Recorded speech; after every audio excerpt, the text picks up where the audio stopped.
What's up, dude? What is up? How Man, we every now doing? and then it happens. We have a guest sitting in the backstage. We pull them in to say hey, and all of a sudden we're hitting it off, basically hopping right into a good old chat. So you know it's gonna be a good one when the conversation is just flowing like that right off the hop. Dude, straight up, man. Like, yeah, ditto. Ditto, he says. Hey, man, so last week, of course, I was up till 5 after the show. I could not let it go, my man. When the freaking internet dropped out, I was up to like 5 fiddling with things, unplugging things. I'm on with some, in all the most politeness ever, some TT trying to help me out on tech support there. Yeah, Fucking losing my mind, man. Wake up the next day, kept working on it. So today, got the equipment in, and I was like, I'm not even gonna touch shit. I got the brand new equipment in, but I'm plugged directly into my internet from the computer. I was like, I'm not touching shit. yeah, I'm gonna wait tomorrow when the podcast is over. I will deal with the equipment. Two, was it two in a row? 2 Thursdays in a row that it dropped out. yes, it was. You look good though, man. Looks crisp. Oh my gosh, You got the make me sun so up in the mad. left-hand corner there, looking real nice. Oh, that yeah, dude, that is like the fucking hand of God just beaming down. Well, you know what? Because I'm in the cold northern Ontario freaking land. That's what I'm gonna say about that. Hey, you came back from assembly required. Let me just say, dude, the FOMO has never been so large, girthy, ginormous. I don't know. Yes. Yeah. I don't blame you, man. I Oh really my don't. gosh. It was Dang it, such a good dude. time, dude. It was just a stupid good time. It was I didn't even do like about halfway through Sunday, I was like, man, I never even did a live. And by that time it's like that's a like, halfway through Sunday till like the end of the show, that's when a lot of artists are, the crowd's really slowing down by that time. Yeah. But the artists are starting to kind of move around and talk to But each other and what a uh moment in time. I love that. I think it's on your wall right now. Fucking one trick, snapping a picture of you talking with um I'm gonna fumble over everything right now. You're Jonathan in Queen. Eddie's, yeah, in freaking Eddie's room. It's like that's what Uh-huh. it's about. It's not about doing a live, man. It's that shit right there. That's dope as all hell, man. Yeah, dude. And I mean, like, and that usually happens every year at Assembly Required. And it's crazy, man. The people that end up coming through, dude. You know what I mean? Like, I think Eddie posted something today with some of the tats that he did there. But, um, a new one for me, dude, was Toy Creed. We'll end up having him on. He's from Mexico. Yeah, And he had a lot of really cool stuff, man. He ended up getting a cool tattoo, but what a nice guy. I mean, absolute gem, dude, straight up. it's funny you And mentioned that. The yeah. algorithm is crazy because, of course, you're saying that, and we have like two in the saved folder today from that Oh, account in the old tabby perfect. dudes. I'm like, oh, yep, IG knows. Yeah, dude, straight up. And then Yo-Yo Dine got Oh, something, One Trick got something. Um, it was cool, man. It was, lovely. but people just hanging out. Gum Skull. I had never even seen that dude before. That dude comes through and Well, they were at the comedy. last. Their work was at the last assembly required. We were talking to. Oh my gosh, man, names are not my great point, but one of the other artists we were talking to just like a month or two ago, Mm, they were showing off. Cash Brand was showing off their haul. yeah. What the fuck do I know? Yeah, well, Cash Brand at that show in Philly, Gumskull was right next to them. I don't want to say Okay. the odd thing, but what I found out was the guy that was at the Philly show for Gumskull was not the Gumskull guy. It was like a relative, I think, or something like that, that Yeah. he had there kind of working for him. But Smart. the guy Gumskull was at the show, and I think he's from South Carolina. Okay. But yeah, super good dude. Nice. Nice. Yeah. But yeah, good time, man. Lots of new people that I saw Nice. and chatted with, but it was a good time, man. Great venue, Yeah. by the Eh? way. Oh, dude, it was Nice. like it's connected to the hotel where a lot of people stayed, and it's a really good size, dude. It's definitely bigger than the Gray Eagle. But what I thought was cool was there was enough room to move around, but there wasn't a lot of dead space either. You know what I mean? Yeah. I think there's some shows, even Designer Con to a point, because some of those places are just so massive that like you end up having these kind of blank spots where you're trying to like kind of thin things out and makes it look kind of funky sometimes. But this one, man, I thought it was, for the number of vendors that were there, it was a really good size. But Love that. shit, man. I think personally, dude, for as far as shows that I've been to that have pieces, dude, I think that's got to be, if that's not the best one so far, it's right up there. Nice.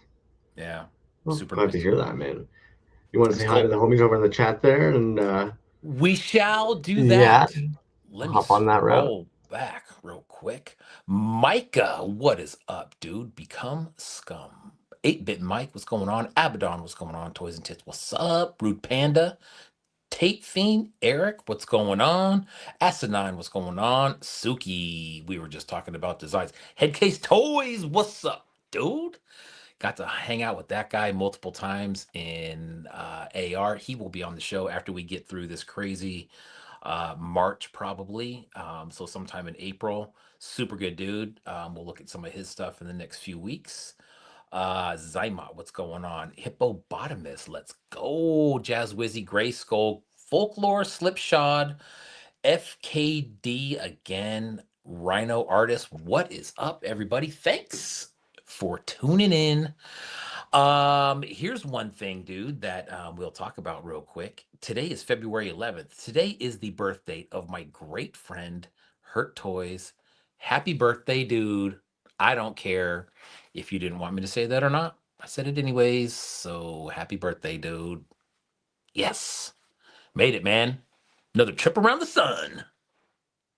And, and that's the beautiful part, man. You kind of nailed it. Whether they want it or not, you're celebrating the fact they're still kicking around, which is a lot for a lot of the homies. So, fuck yeah. Yeah.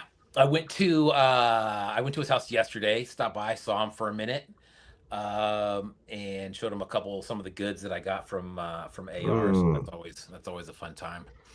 Um, but yeah, dude, what's going on with you, buddy? Oh, come on. Mm. I will admit it's killing me. I've got a fucking Doug over here. The marbling, I'm not happy with. I know as soon as we're done Mm. tonight, I'm gonna be right back on my fucking knees, fiddling with it. But I keep looking over at it, being like, oh. So admittedly, that my whole kitchen is fucking resin and wood. Yeah, same shit, man. Chipping away Chip at the Dugs, man. chipping away, dude.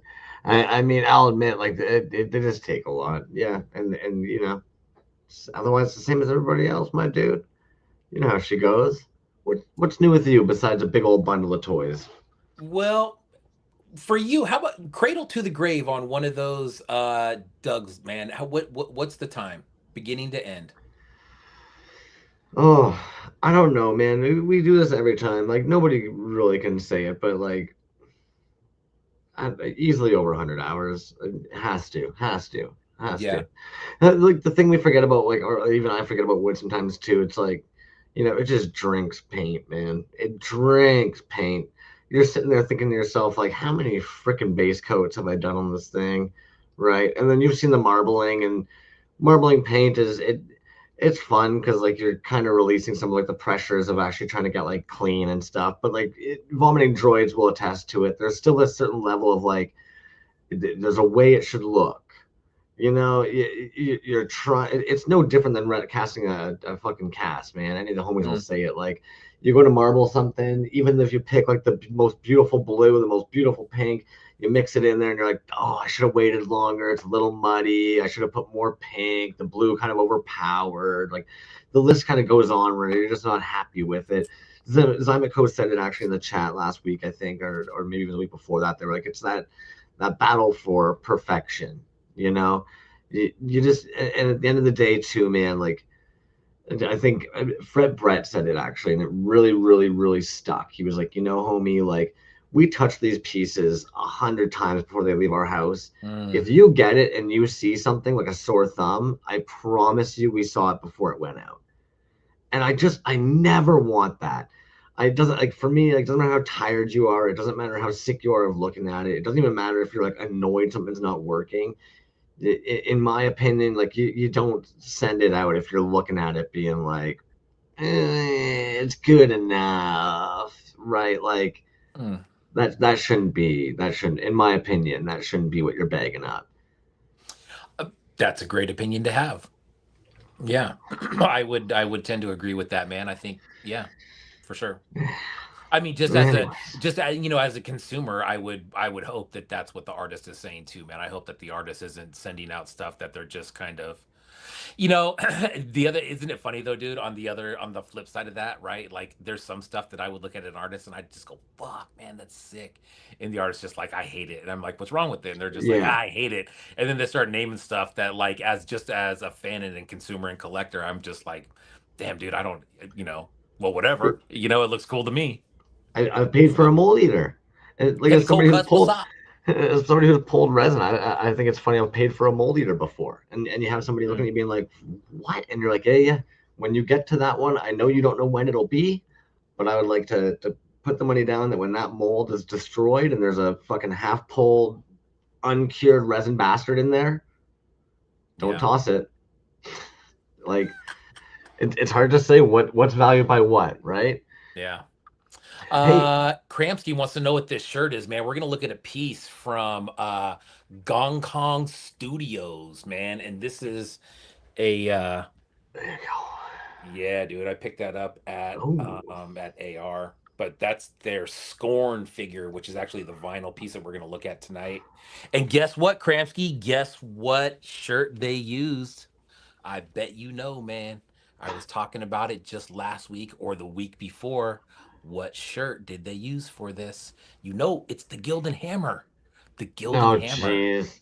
I'm telling you, Ah, dude, I don't know what it is. Like, if you want a quality shirt, I that's the think way. that people who want a quality shirt will pay for a quality shirt, dude.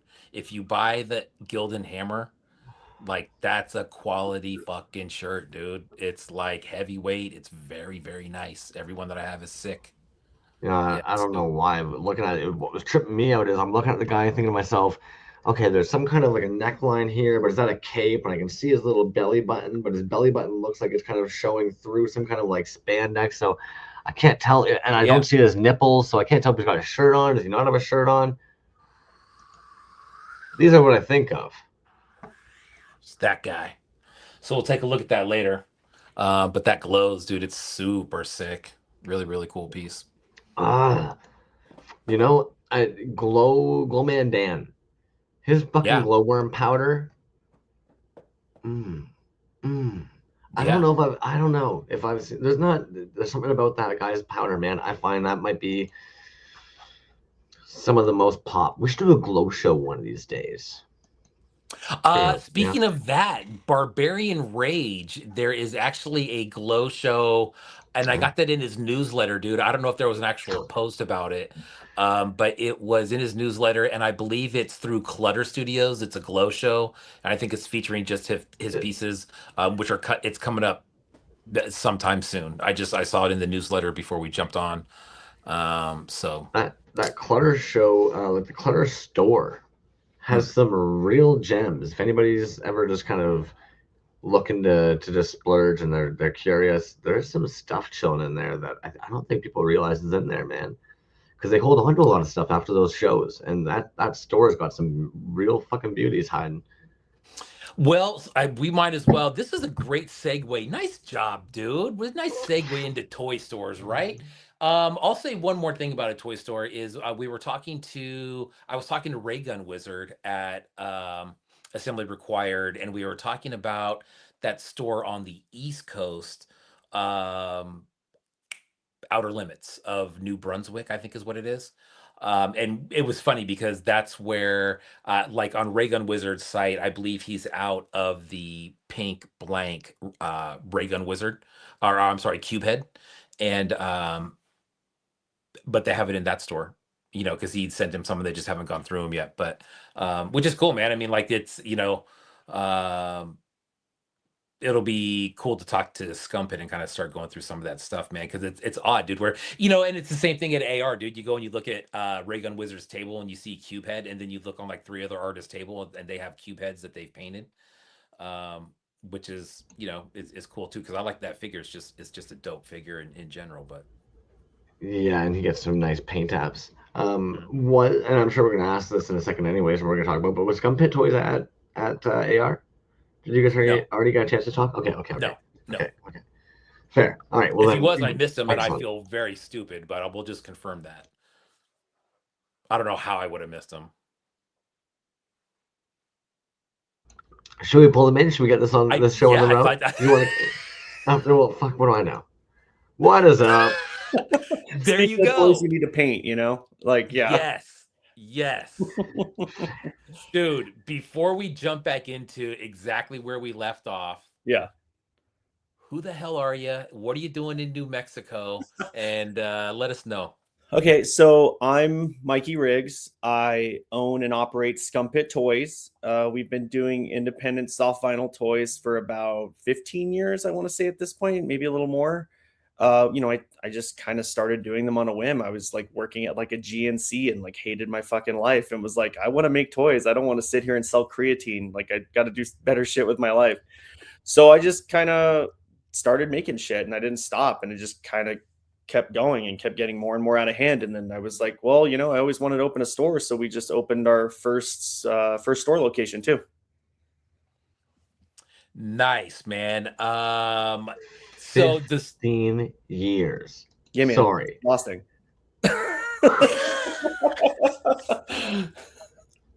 That is beautiful. So sorry. We don't. It's not Yeah. often that we get to run into artists who've been doing this for that long. Your page was one that when I was scrolling and scrolling and scrolling, you're like, where does it start? So 15 years. That's beautiful. Yeah. It's been fun, man. Like we've done a lot of cool shit. I'm pretty happy with it. It's what I want to do no matter what. Like I got a day to day. I do that shit too. I've worked in film for like 10 years. So I've been doing film for about 10 years. But I love toys. So I've just started making toys and stopped making toys. And I've worked at comic shops pretty much off and on that whole time too. So I was like, I'm gonna fucking open a store. Dude, so FKD Scott Suki has a great question right there, man. How hard was it to get started in soft vinyl 15 years ago? Oh I have shit. no clue. 15 years ago, man, Okay. toys were the last thing on my list, man. I was, So we're gonna talk about this. We're gonna get into this shit. Okay, first. When did you start going to Designer Con? My first one was 20, was 21 maybe? Okay, so that's Anaheim, right? Yes. Okay. So I've been going for about, I want to say like 15 years. So That was awesome. they're doing it in Pasadena again, right? Because they announced that they're going to do a summer one. Correct. And I was like, oh shit. Because they announced that it's in Pasadena. And I was like, oh, I love Pasadena designer cons. Those were the best designer cons. It sounded like assembly required, which I did not go to. Correct. I missed because of the store. I was busy getting the store figured out, right? It sounds like that's what Decon used to feel like. That makes a lot of sense, man. It was the best. Yeah. But to answer that question, getting into soft vinyl like 15 years ago was hard. It was weird. Like it was a lot of like back channel discussions. People would talk on Skullbrain and you'd be like, hey, Bo, I know you did this. How did you do that? And like next thing you know, someone's like, well, I did that through this guy. You should talk to this guy. And I mean, like everything kind of went through like a handful of people back then. And you had to be lucky enough to get them to like agree to even make your stuff. And then you'd sit in line for years sometimes. Like I had sculpts that sat in Japan for years waiting to get made.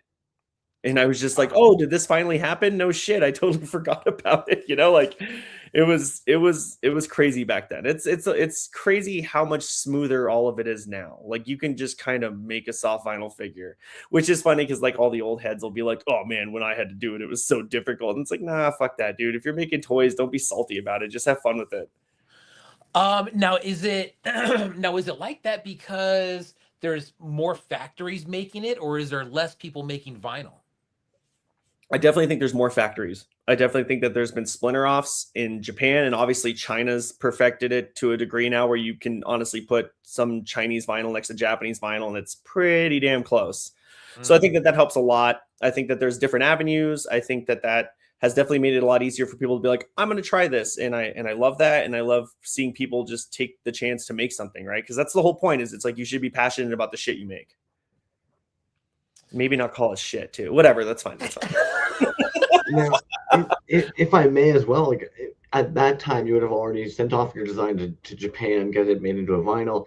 Would you have already been dabbling in resin at all, sculpting at all, painting miniatures?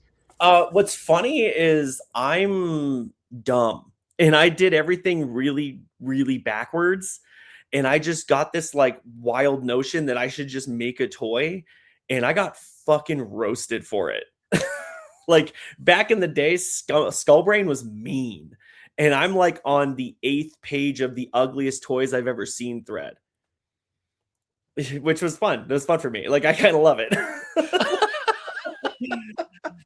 But it's funny because like, I think at one point I actually re-upped it on like page 52 of like years later. I was like, don't forget, I was still on page 8. Fuck you guys, you know, like, because you got to own it, you know, like I get it. Like looking back, I look back at our first toy and I'm like, yeah, I get why. I get all the mistakes I made over the years. Like it took me years to perfect my painting. It took me years to perfect, you know, pulling resin or any of the other stuff we've done over the years. But like, I just went out the gate and I jumped a bunch of steps and was like, I'm going to do it. And then I got shit on a lot for it. You got shit on from like what you were producing, or just from like other artists? I think it was like a mix where it was like, people were like, yo, you didn't do it right. Like you didn't do the steps. And I'm like, yo, like you don't necessarily have to do everything the same way. But then on the flip side of that, it wasn't the best toy either. So like they were valid in being like, yeah, you made a sucky toy. And I was like, hey, yes, but I still did something, you know, like, and I think my rationale towards why we make things and how we make things is very different. And over the years, I've definitely like developed more of a sense of craft in it, where I'm like, oh, this is the stages. This is how we do things. I want to make sure everything's coming out as refined. It's perfected, you know, like we're really trying to put out an exemplary product, obviously at this point, you know? Yeah. But in the beginning, I was just like, you know, it's underground toys. What do you expect? Like, why do you have, like, I'm just trying to make underground toys, you know?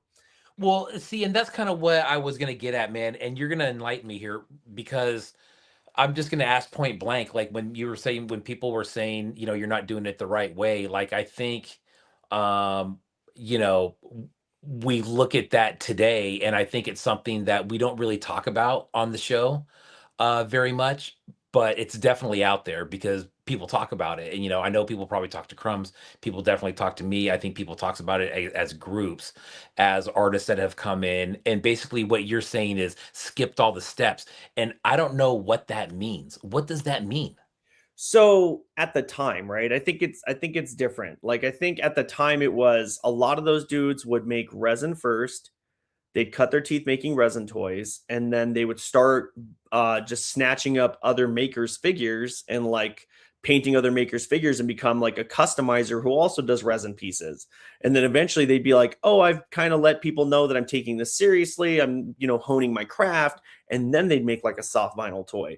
So if you look at like someone like, you know, like MVH or Paul Kaiju, like those dudes, those are the motions. Like that's how it went down. Like there was resin PK toys, there was hand painted pop sodas and real head figures by Paul back in the day, and then the Salamander Joe comes out, and then the Boss Carry On comes out. And it's the same thing with Rich. Like Rich painted up so many. I have like a rare, like old school secret based Skullbrain that Rich painted before, you know, MVH was MVH, in my house, because I love that stuff. I'm a fight figure guy first and foremost. So knowing that he cut his teeth on that stuff, of course I wanted to have one.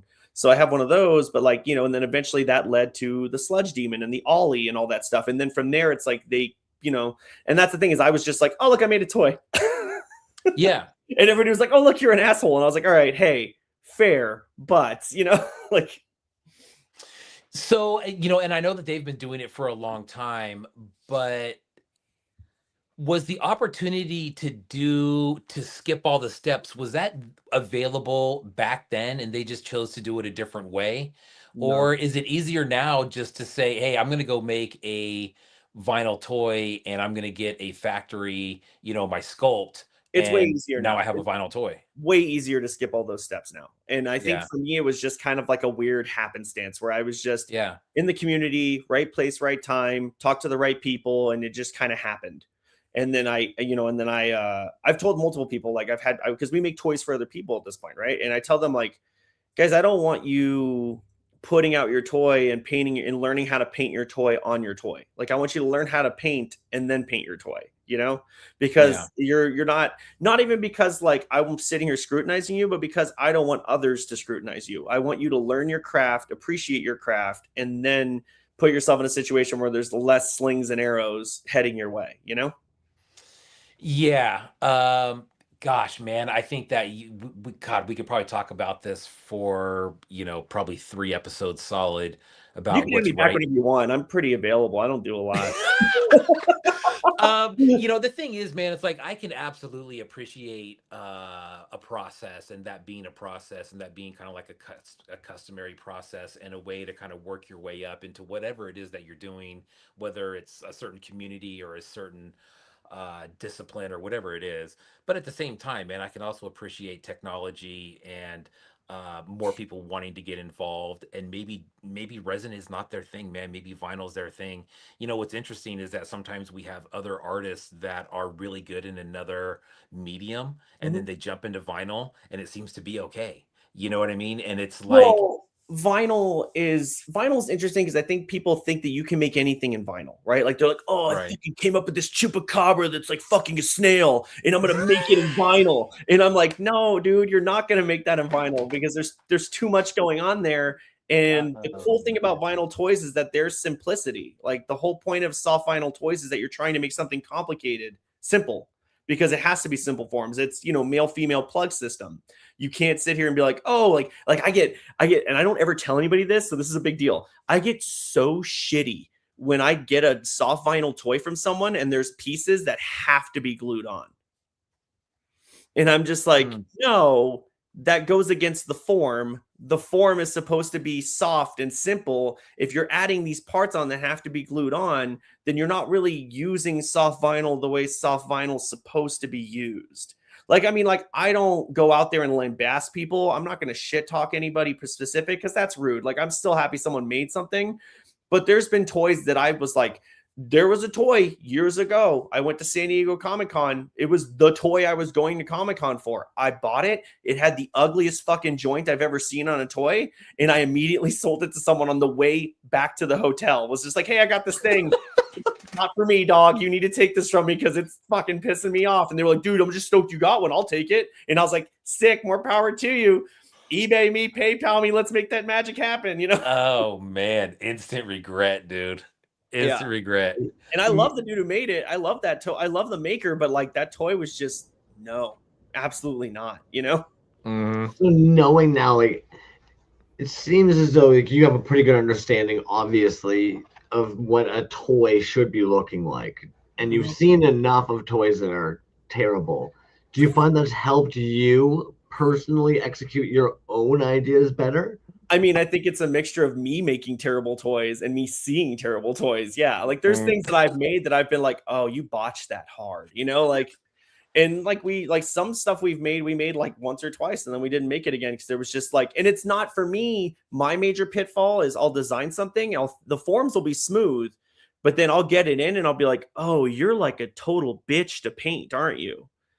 And then I'm just like, painting you takes me like 3 hours, and I'm going to paint like just the face or something, right? And I'm like, I have to paint runs of, 25 of this, 50 of this. Like, there's no way. Like, this is just not going to happen, And like, everybody's like, well, why don't you get paint masks? I'm like, well, why don't you get paint masks? Shut the fuck up then.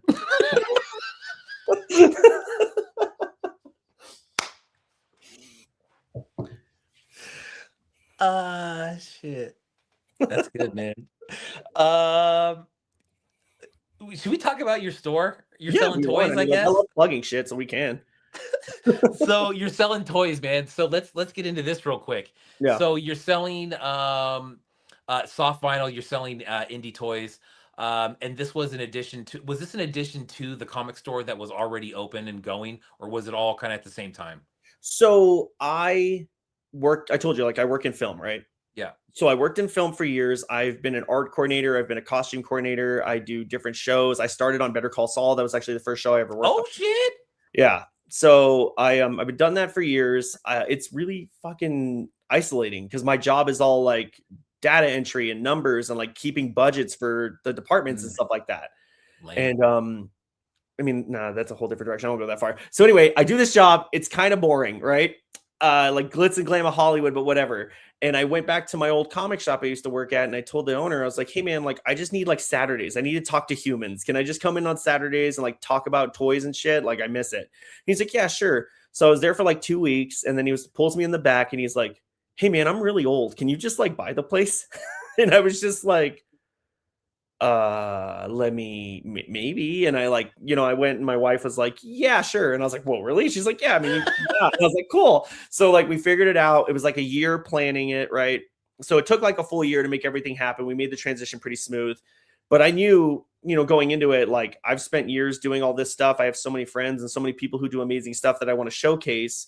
So like I was picking up, friends' collections of Glyos figures and things like that on the side so I could have them in the store because I wanted to make sure that stuff was represented. I talked to the Four Horsemen, made sure we had a Mythic Legions, in the store and everything like that. And like, honestly, like I'm going to take a second and just kind of throw this out there. If you make indie toys and you hit me up, I will talk to you about wholesaling your stuff in the store because I want people to see your stuff.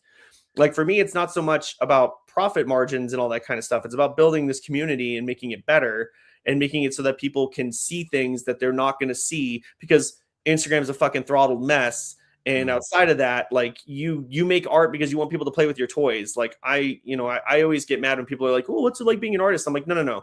I'm a toy maker. All I do is make toys. I make stupid toys and I love them. So if you make stupid toys and you love them and you want us to carry them, like just hit me up. I'd love it. Did that kind of answer your question? I think I ranted. No, that's pretty good, man. So let's just even go like a little bit further, dude. Let's say somebody hits you up and they say, hey man, I got a bunch of stock of fill in the blank. What's the next step, man? I mean, and how big is that portion of your store? And another question, just keep on going, is I didn't even check out like an online portion. Oh, I don't really do like, well, like You don't do online, obviously you okay? can buy Scum Pit toys in the web store, but like we don't really have like a web store for the store because I don't Okay. like, I don't want to, I want you to go in there and I want there to be good shit in the store. And I feel like the Yeah. second you have a web store, a lot of your high end product gets picked away. And then next thing you know, you're just selling fodder in your store. So like, I want you to be able to come in the store and be like, holy shit, you have this US flag in the store. And I'm like, I do have that US flag in the store. I didn't put it on eBay. You know what I'm saying? Like it's stuff like that where it's like, I want to make sure that people get, for me, like kind of to your point, like I do want to make sure that we're exposing people to new artists. I do want to make sure that we're hitting all those notes of nostalgia and all the fun stuff that we all loved growing up. I mean, I'm a Motu guy through and through. Motu is life for me. So it's one of those things where it's like we have a whole back wall that's just like vintage style where I wanted it to feel like Toys R Us or when you were a kid. So it's just packed to the brim with Masters of the Universe figures, and it feels like it did when we were kids. So I like to have that kind of stuff. Obviously, we carry comic books, but as far as like wholesaling goes, if someone hits me up and they're like, "Hey, I sell this toy for $25," I'm like, from there we'll negotiate because obviously I would love to not take a huge risk and bring someone's product in and lose money on it. But at the same time, I want to give people the opportunity to have that platform where people can see, because you'd be surprised, like fight figures, right? You guys know fight figures, like Secret Base, Gargamel, all that early stuff. So all that stuff kind of died out, right? Like it's not as hot as it was then, but like I put a ton of it in the store, like a ton. And people have been like, whoa, this is so cool. And just buying up fight figures like crazy in the store. And like me and one of my employees who also makes toys, we both just look at each other like, I never thought I'd see someone be excited to buy a Bagman in 2026, but they're like, oh, it looks so sick and it's clear and it's this. And I'm like, yeah. So just a lot of people just don't see this stuff, So just giving people that platform makes so much of a difference. Yeah, and I mean, I think that's a good. I mean, God, dude, what a great model for the store too, man. Not to sell out everything online, and so you have some stuff that's kind of like in the store exclusively. We were talking before we came on here, man, and just like not being very familiar with New Mexico as a state, and definitely not Albuquerque. We were kind of talking about like is there like a solid scene over there that we just don't know about? So we Well, I was telling you, right? So like we're like, there was this article that came out that was like, what are the nerdiest cities in the country? And we were like #2 on it. And there was some random city in like Ohio that was #1, which I'm pretty sure they like politics for that shit, but whatever, fine. So we're this solid city that's like city town, right? And like we have like 9 comic book stores and toy stores in this town. It's crazy. Like I could sit here and just shout out names. I have friends that own shops and they've owned shops for years. Like I've worked at so many different stores just over the 20 years that I was doing it, you know? And Yeah. it's just like, it's such a big thing. So in Albuquerque, New Mexico, like it's funny because people are always like, oh, Breaking Bad. And I'm like, yeah, we have meth, but you probably do too. So that's not that crazy. Like, you know, like, but, you know, we have the film industry too. So I think the film industry has helped us a lot because like producers come into town and people come into town and they, you know, they sell things, they collect things and all that kind of stuff. So it's kind of a cool circle of life because we're not a cult. There's a lot of talk in the chat about us being a cult. I want to address the fact that we're not a cult. We are a community of people, not a cult. Right? Definitely something a cult would say. Ooh. Absolutely. And I am stoked on that He-Man trailer. I was totally hyped on that He-Man trailer. I was super worried because Jared Leto was in it. And once they announced Jared Leto was in the movie, I was like, oh, we're so screwed. And then I saw the trailer and was like, you know what? Cool.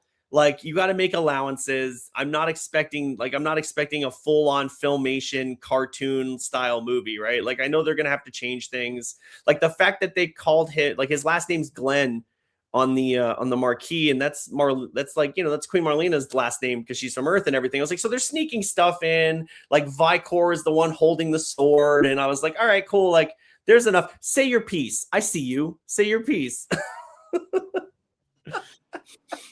What's off subject? What's the population of Albuquerque, New Mexico? Bro, I don't know that. I'm not smart. I mean, come on, man.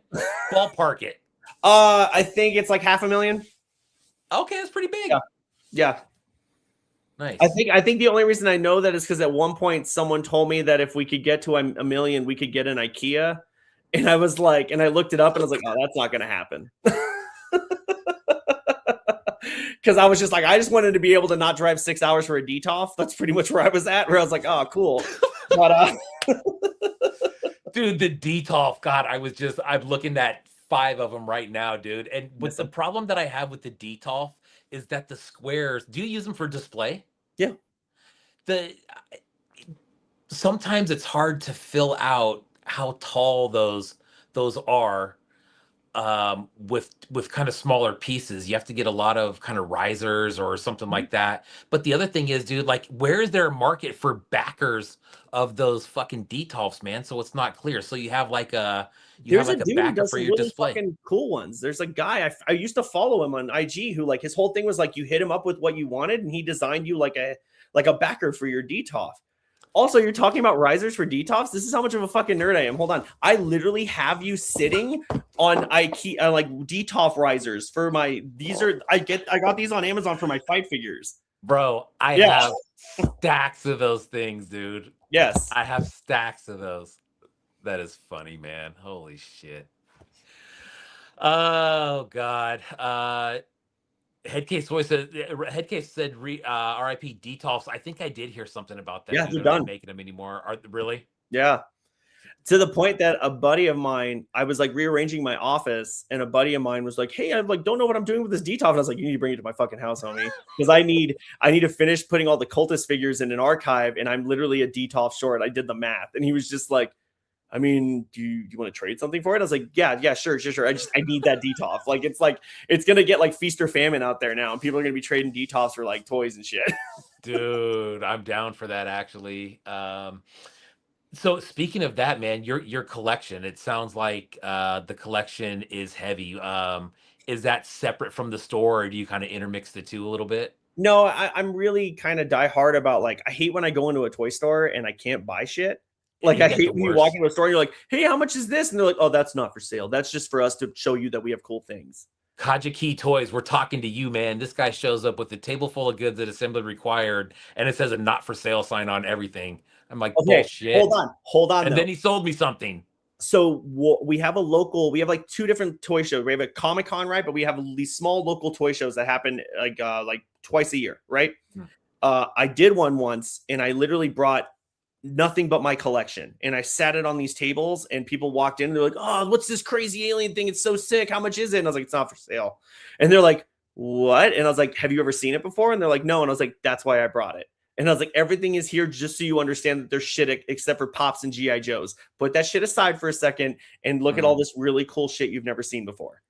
Like, so like, I was just like, look, I'm not trying to be rude. I was like, I want you to find, I just want people to search out new things. Like I love hate nostalgia. Like I obviously love nostalgia. There's obviously all kinds of like vintage figures behind me too. Right. But at the same time, like I hate that people become these things and they're like, oh, I'm a Ninja Turtles guy. Bro, I've always been a Ninja Turtles guy. Califucking dog, right? And I'm like, yeah, that's cool. Stop buying NECA figures.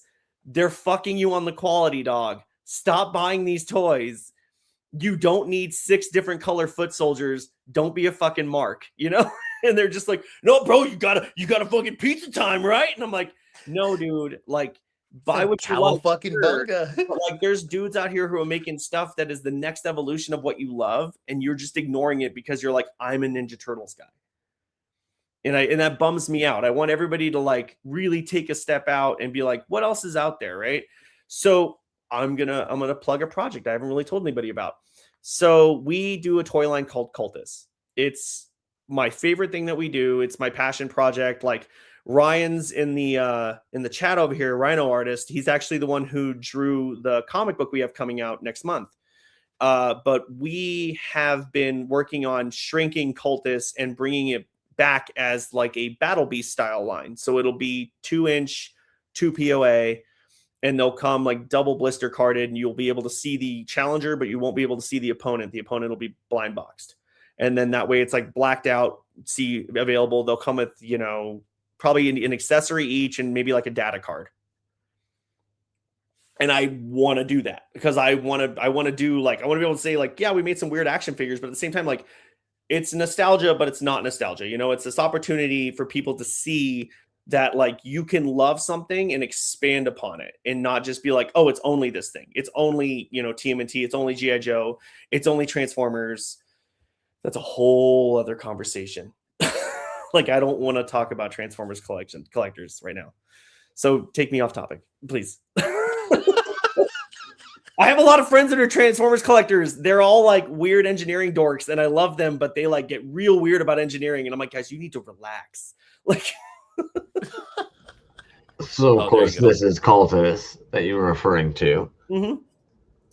Yeah, that is all Ryan's art. He is amazing and he is right there. Yo, that's him.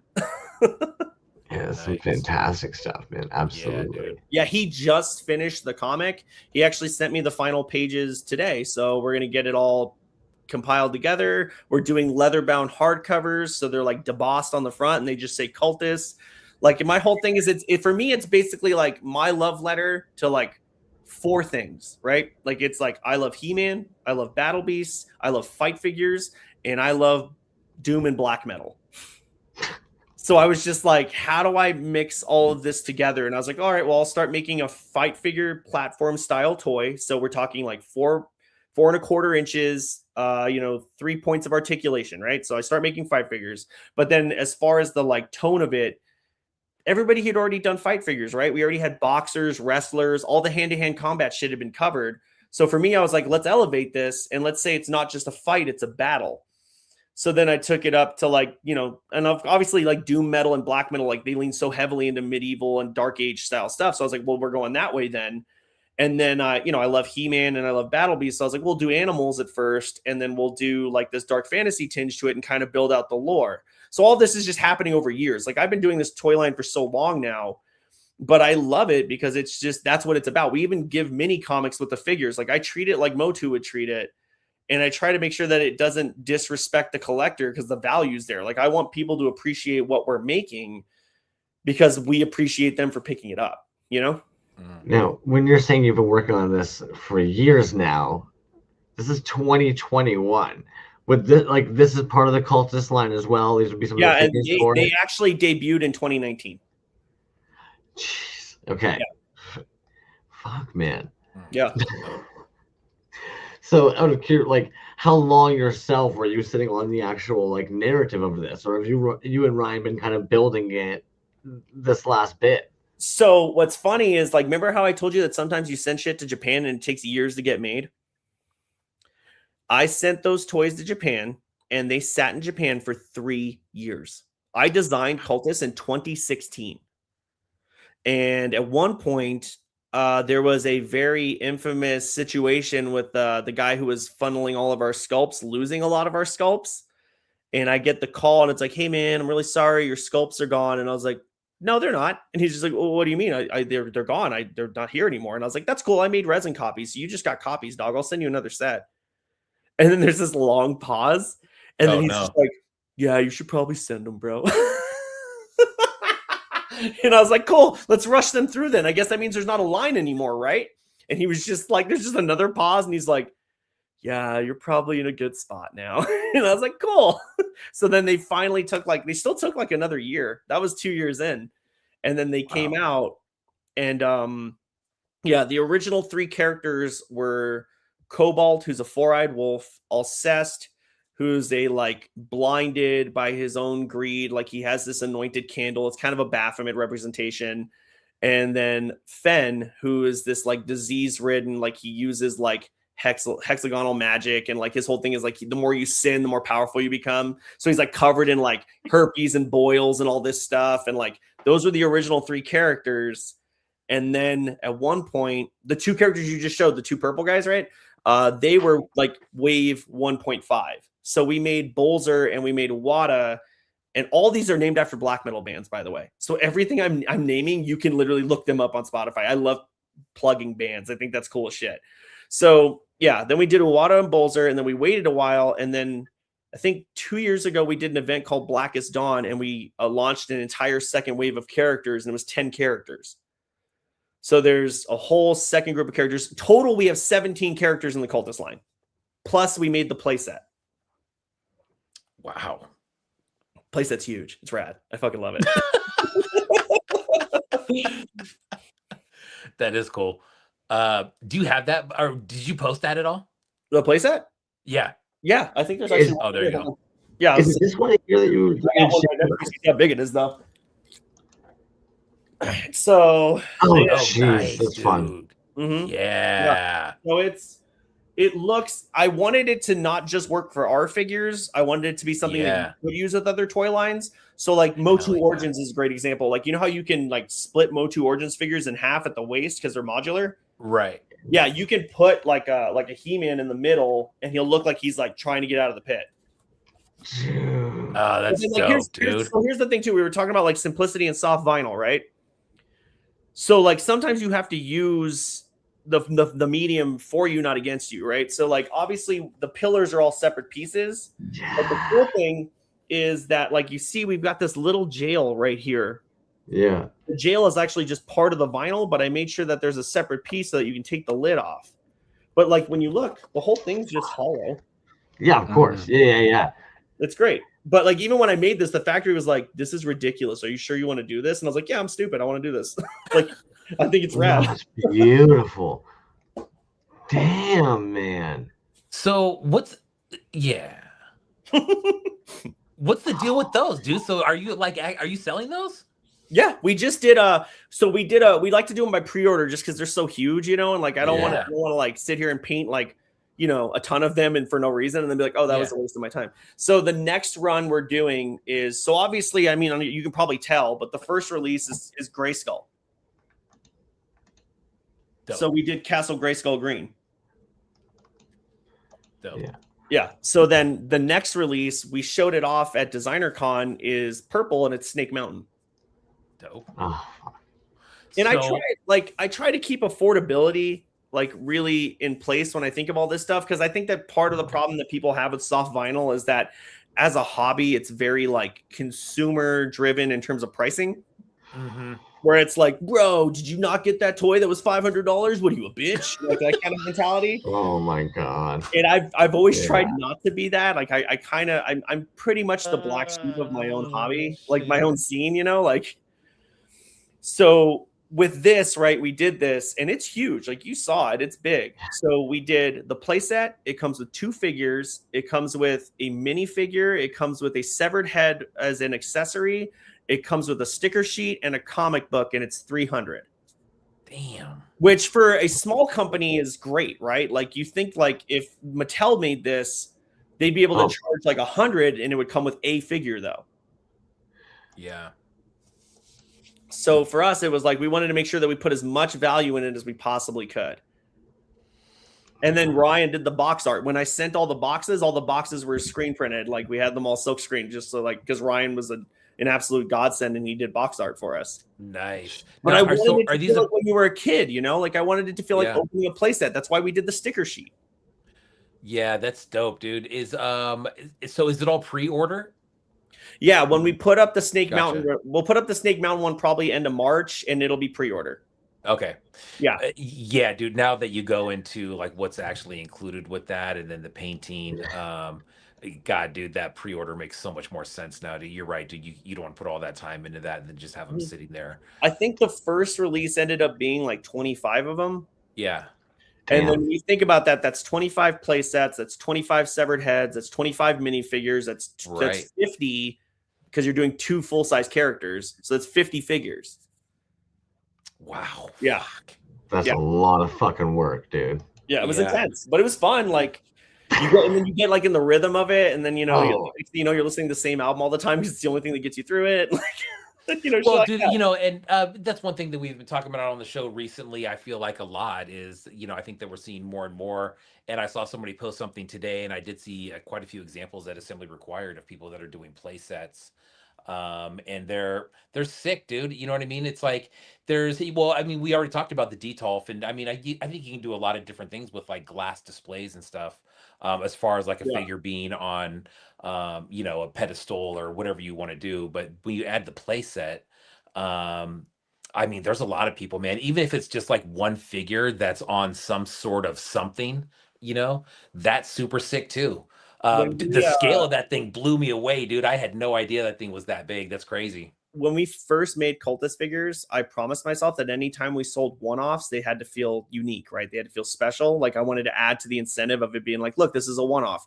So we make a small resin like rook tower. Like basically there's a term for it. Like I think it's like a bell front or something. And it's about this big. I don't know if I have one around, but all the minifigures are all the one-offs at the Blackest Dawn show came with them. So you have something to display the figure on immediately. I want to start getting those made in soft vinyl in different sizes. That way you can really build in a tier system when you're displaying figures. I really feel like that's a part of this hobby that gets missed a lot, is that people love presenting their toys different ways. And I think it's crazy to me that a lot of people don't sit there and think of ways to like build that in their universe. Right. And again, that's the whole thing, right? Is it art? Is it a toy? Like, I think there's a whole group of people that are like, I'm an artist, I make art, and I'm like, yo, I respect that. I have nothing but love for those people, right? I make toys because I love toys. So for me, it's like, I want to make toys that feel like the toys I had as a kid. I want play sets. I want vehicles. I want weird bonus features. I want like we make this character called Solithus. It's a snake. Actually, I sent you guys the pictures of the red and blue marble. Yes. So that comes out Friday in our store. Cheap plug. It glows. It's actually a double GID marble too. So it's red and blue, but it also glows red and blue, which I thought was just super rad. But he actually has a rat. His left hand is a rattle, and we fill it with BBs, and you can shake it, and it actually sounds like a rattle. But that's like Motu toyetic, that's just what that is. I want that in my toy line more than I want someone to be like, well, what was the meaning behind the snake? And I'm like, snake. Like, snakes is chill, dude. I like snakes. Like, I'm not really here to explain to you why I made a skull snake, because that shit's just metal. Like, I instead am sitting here like, no, dude, look how cool this rattle hand is. And I'm like shaking it at you like a child. And you're like, oh, I don't think you and I buy these for the same reasons. And I'm like, cool, whatever. Like, it's fine. Man. Yeah, those are cool. You had an event that I saw. We threw that in our stories too. Do you have an event coming up this weekend at the store? I think it's next Friday. Yeah. Okay. We made Rotten Futures, which is the comic book, right? And me and Ryan, we just went through all the blood, sweat, and tears of doing that. And then a friend of mine was like, hey man, I want to make a comic book. I saw you did a Kickstarter. He's like, I know all the stuff you can do. Like, can you help me through the process? And I was just like, yeah. So I've been helping him through the process. And he was like, well, then why don't we just make it a Scum Pit comic? And I was like, yeah, sure. Why not? I can have a comic book company too. It's not like I don't have anything else going on. But yeah, so we're launching his Kickstarter for his comic book Redeemer on the 20th. And then he's going to do that. And like, we're going to actually make a mini figure kind of in the style of this, of some of our newer figures. Cause we're doing this is also an overshare. I want to do a style of figure that I'm calling Go-Go. And I don't want to give too much away about why it's called Go-Go, but I'm calling it Go-Go Scale. And we're working out a whole line of figures. And I want to do it as its own thing that's separate from everything else we do. It's just I don't know, man. This toys is in a weird place right now. So I'm like trying to figure out like how we all navigate toys in 2026, you know? Yeah. Dude, I want to go back to one thing that you said about vinyl, because it's something that I talked to a bunch of different just people, collectors, and then vendors as well at Simply Required.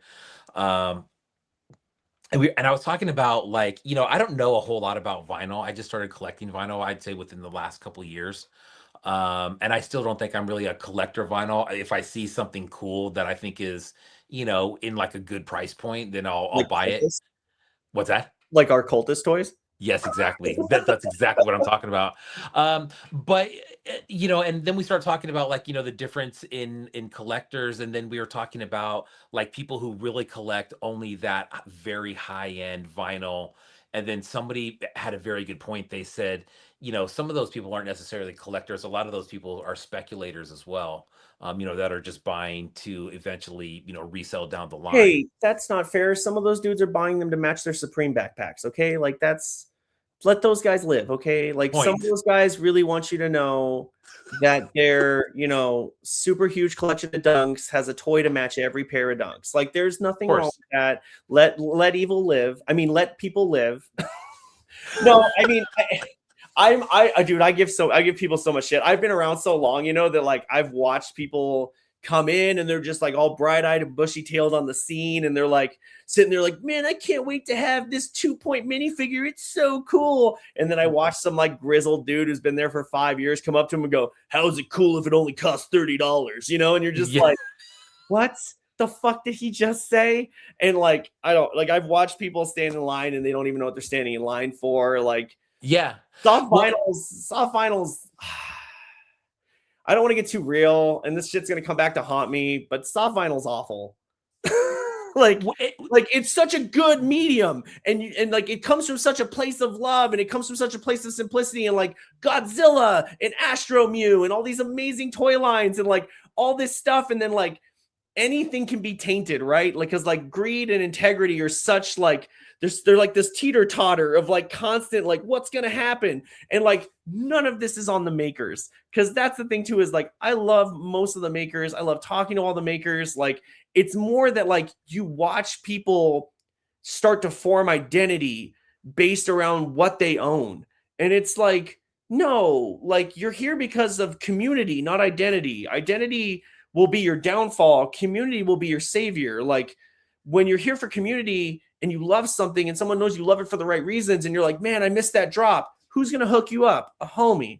But if you're here for identity and you're spending all your time on IG posting your shit and telling people, man, sucks you slept on it, right, dog? The next time you need something, no one's going to be there to help you out, Like I've made friends all over the world because of toys. Like I'm not going to like shit on toys. Like toys are great. It's not the toys, it's not the makers. It's when people get lost in like why they're doing it, Yeah. It's like you should be buying toys because what else you can put in your fucking house, basically. Like I don't want to eat free love fucking poster. I want like a sick, weird, like poster some artist made. I don't want like, porcelain dolls, unless they're those ones that are painted like juggalos, because those are funny shit. But like, like I don't want like Precious Moments, but with Faygo, that shit's funny. But like I don't want Precious Moments or Hummels in my house. I want like some weird Godzilla love letter some dude made that was like, bro, I grew up on Gamera, so I had to make this toxic clam that spits blood. I'm like, the fuck is that, dude? He's like, I don't know, right? Like I love that. Oh man, and you know, and I think that's was the whole kind of gist of the conversations that we were having. Is that I think you said a lot of it is kind of like it's driven by the company and how many people just have to have that or whatever. Because I have a lot of vinyl pieces that I think are super sick, dude, that are like under $100. And I'm like, what's That's what I do. yeah, it's like, why would I go and I don't want to say why would I do it because I know it's cool shit. I know there's dope shit out there. I see it all the time. But then you get into some of the pricing of them, you're just like, fuck, man, how do people afford to stay in that game?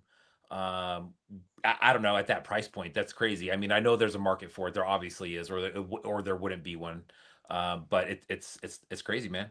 Everything is finite, right? Like all hobbies are finite, all fads are finite, right? Like Labubu was what 3 months ago? Like what?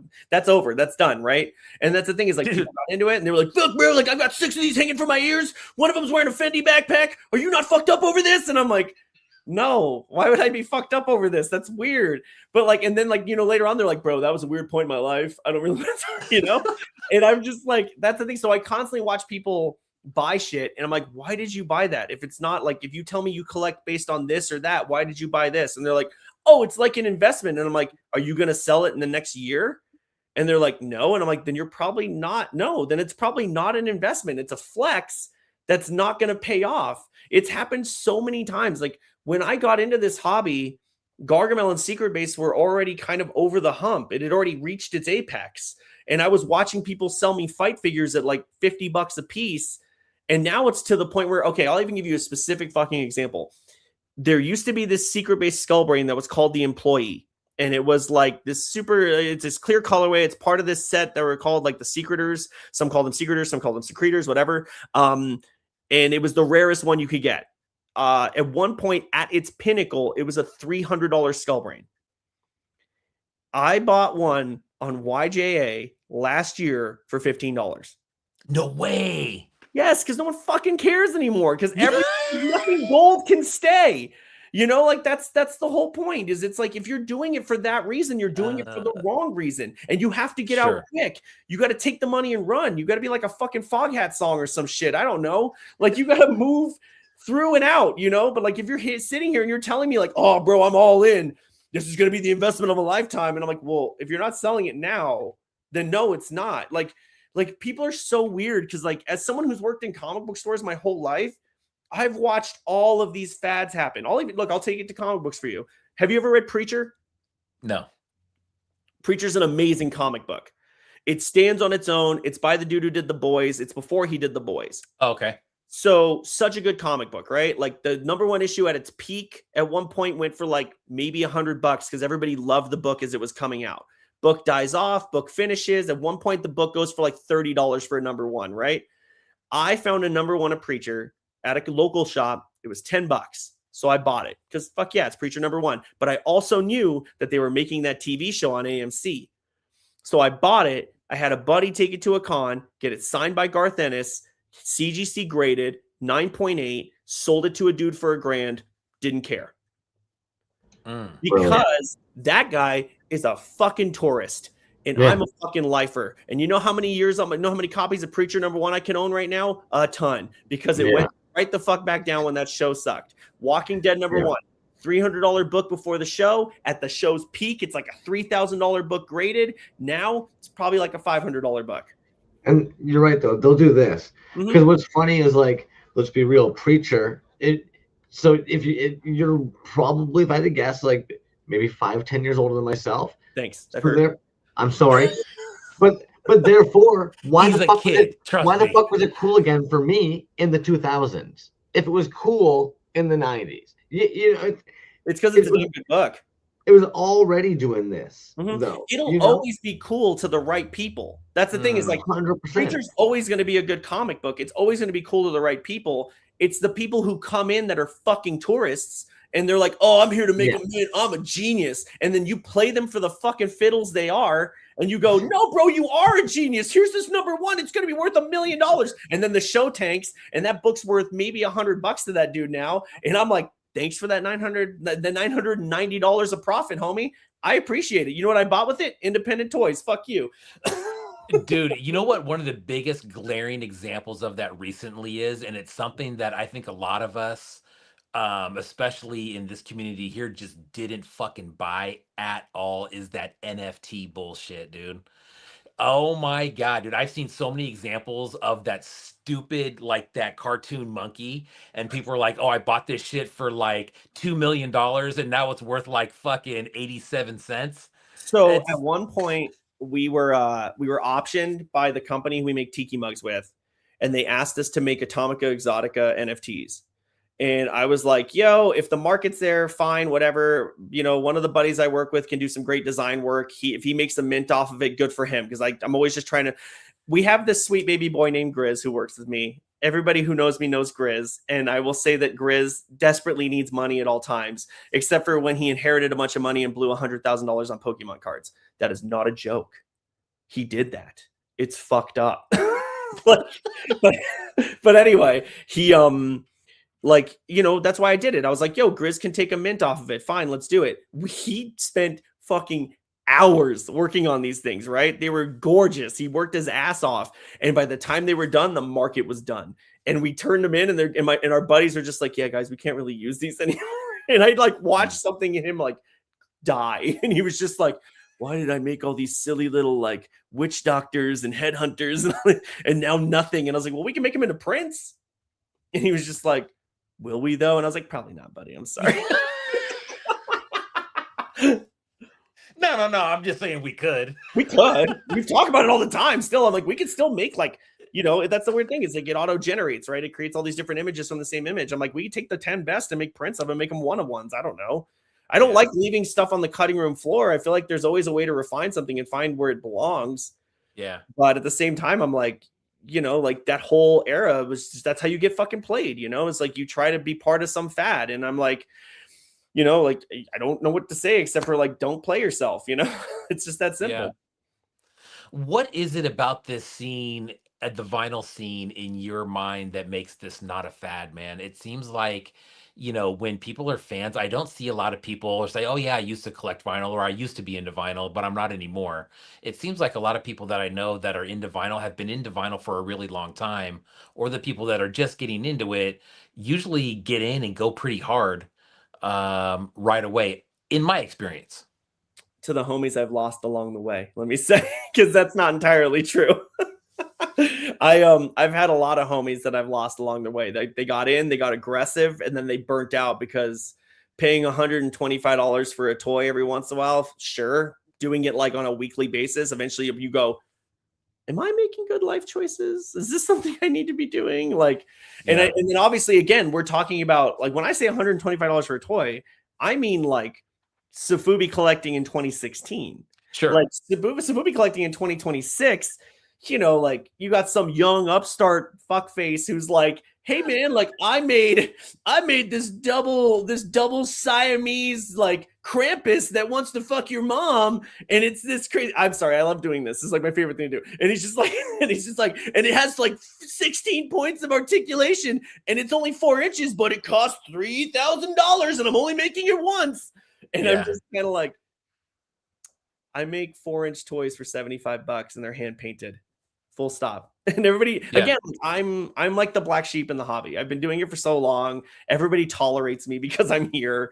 Like my buddy Jeff's in the thread right now. He knows like we've been doing this for so long, and everybody looks at me like I'm crazy, even though I put like next level production value into our commercials for our toys and things like that. Like I'm just like, yeah, cool guys. And they're like, but you like, I can tell you that there are 2 groups of people who collect soft vinyl. There is you, who collects it because you're like, oh, that looks cool. I want that. Full stop. Real easy, right? Thank you for existing. And then the other half is a group of people that are basically like, yo, when did you show up? Like 2024? What are you, a fucking noob? Like, that's lame as fuck, dog. Like, you're number 30 in this line and I'm number 4. And I'm like, you're in the same fucking line, you jamook. Like it's still the same line, dog. Have that sense of unity and know that you're the same nerd as the nerd that's number 30. Like there's no difference here. Don't get it fucking twisted. Just because you're willing to like spend more doesn't mean you're cooler. You know, like it's supposed, again, I say it all the time and I keep coming back to it because like you shouldn't be here for dominance. You should be here for community. Like you should be here to meet people and make these kind of relationships and just have fun conversations about the shit you love because you're a fucking nerd and you love it, you know? And your house is filled with plastic. And you're like, yeah, it's rad. Like that's great. Like it's the same thing. This doesn't exist in other toy hobbies. This is the way it does. I mean, it exists in every toy hobby. There's some jack off right now who like, do you remember when G.I. Joe Classified first started and they dropped the Cobra Troopers, but they made them Target exclusive and everybody like lost their minds because they were like, I can't get a Cobra Trooper. And then there were those jack-offs who were posting pictures and they were like, what, you didn't get a Cobra Trooper? And they're showing you bins of the same toy. And you're just kind of like, cool, man. Like, why are you a dick? Like, that's all I took from that is that you're a dick who wants to show people that you feel like you need to prove that you're better than them.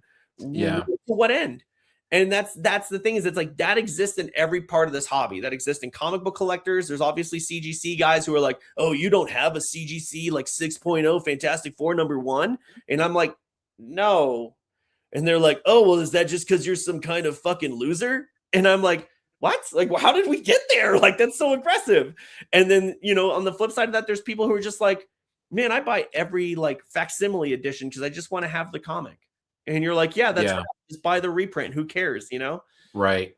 You know what, man? And I think just kind of a takeoff on all of that, dude, is I think, you know, talking about from like myself as a buyer, and I'm just buying stuff that looks fucking cool.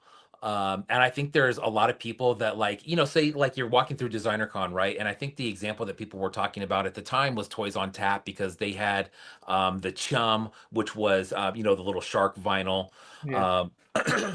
And, you know, for the average person who's walking by, they don't know who Toys on Tap is. They don't know that he, quote unquote, skipped all the steps. They know that they see a vinyl toy that's 4 or 5 inches tall and they're just like, and it's $30. They're like, oh, fucking A, all day, right? Why would you And like? then, right. And then on the flip side of that, you have other like high-end stuff where you go by and you see it and you're $500 and you're like me, who you're just like, fuck, man, that's really cool. But why is it $500? And then you got to go into this story about like, well, it's because it's from this company and it's from this and it's a line of this. And it's just like, I just think it fucking looks cool, man. You know what I mean? Like, look, that's it. Again, I'm not going to put it on the makers, right? Like, I don't want to put it on the makers because I think that it's easy to put it on the makers. I think people go, oh, that maker is a dick and charged $500 for his toy. That is about, again, it's 50-50. I think half those dudes, they start out fresh. They think that they're going to create a hype toy and they set out to create a hype toy and they do that shit. And you can call those dudes from a mile away because the idea is contrived. It's sticky. It's messy, but they think they can make a payday. Right. And then you look at the other half and the other half are dudes that have been doing this for years. They have this is their full-time job. You know, they treat it as like a craft and they put so much work into their pieces.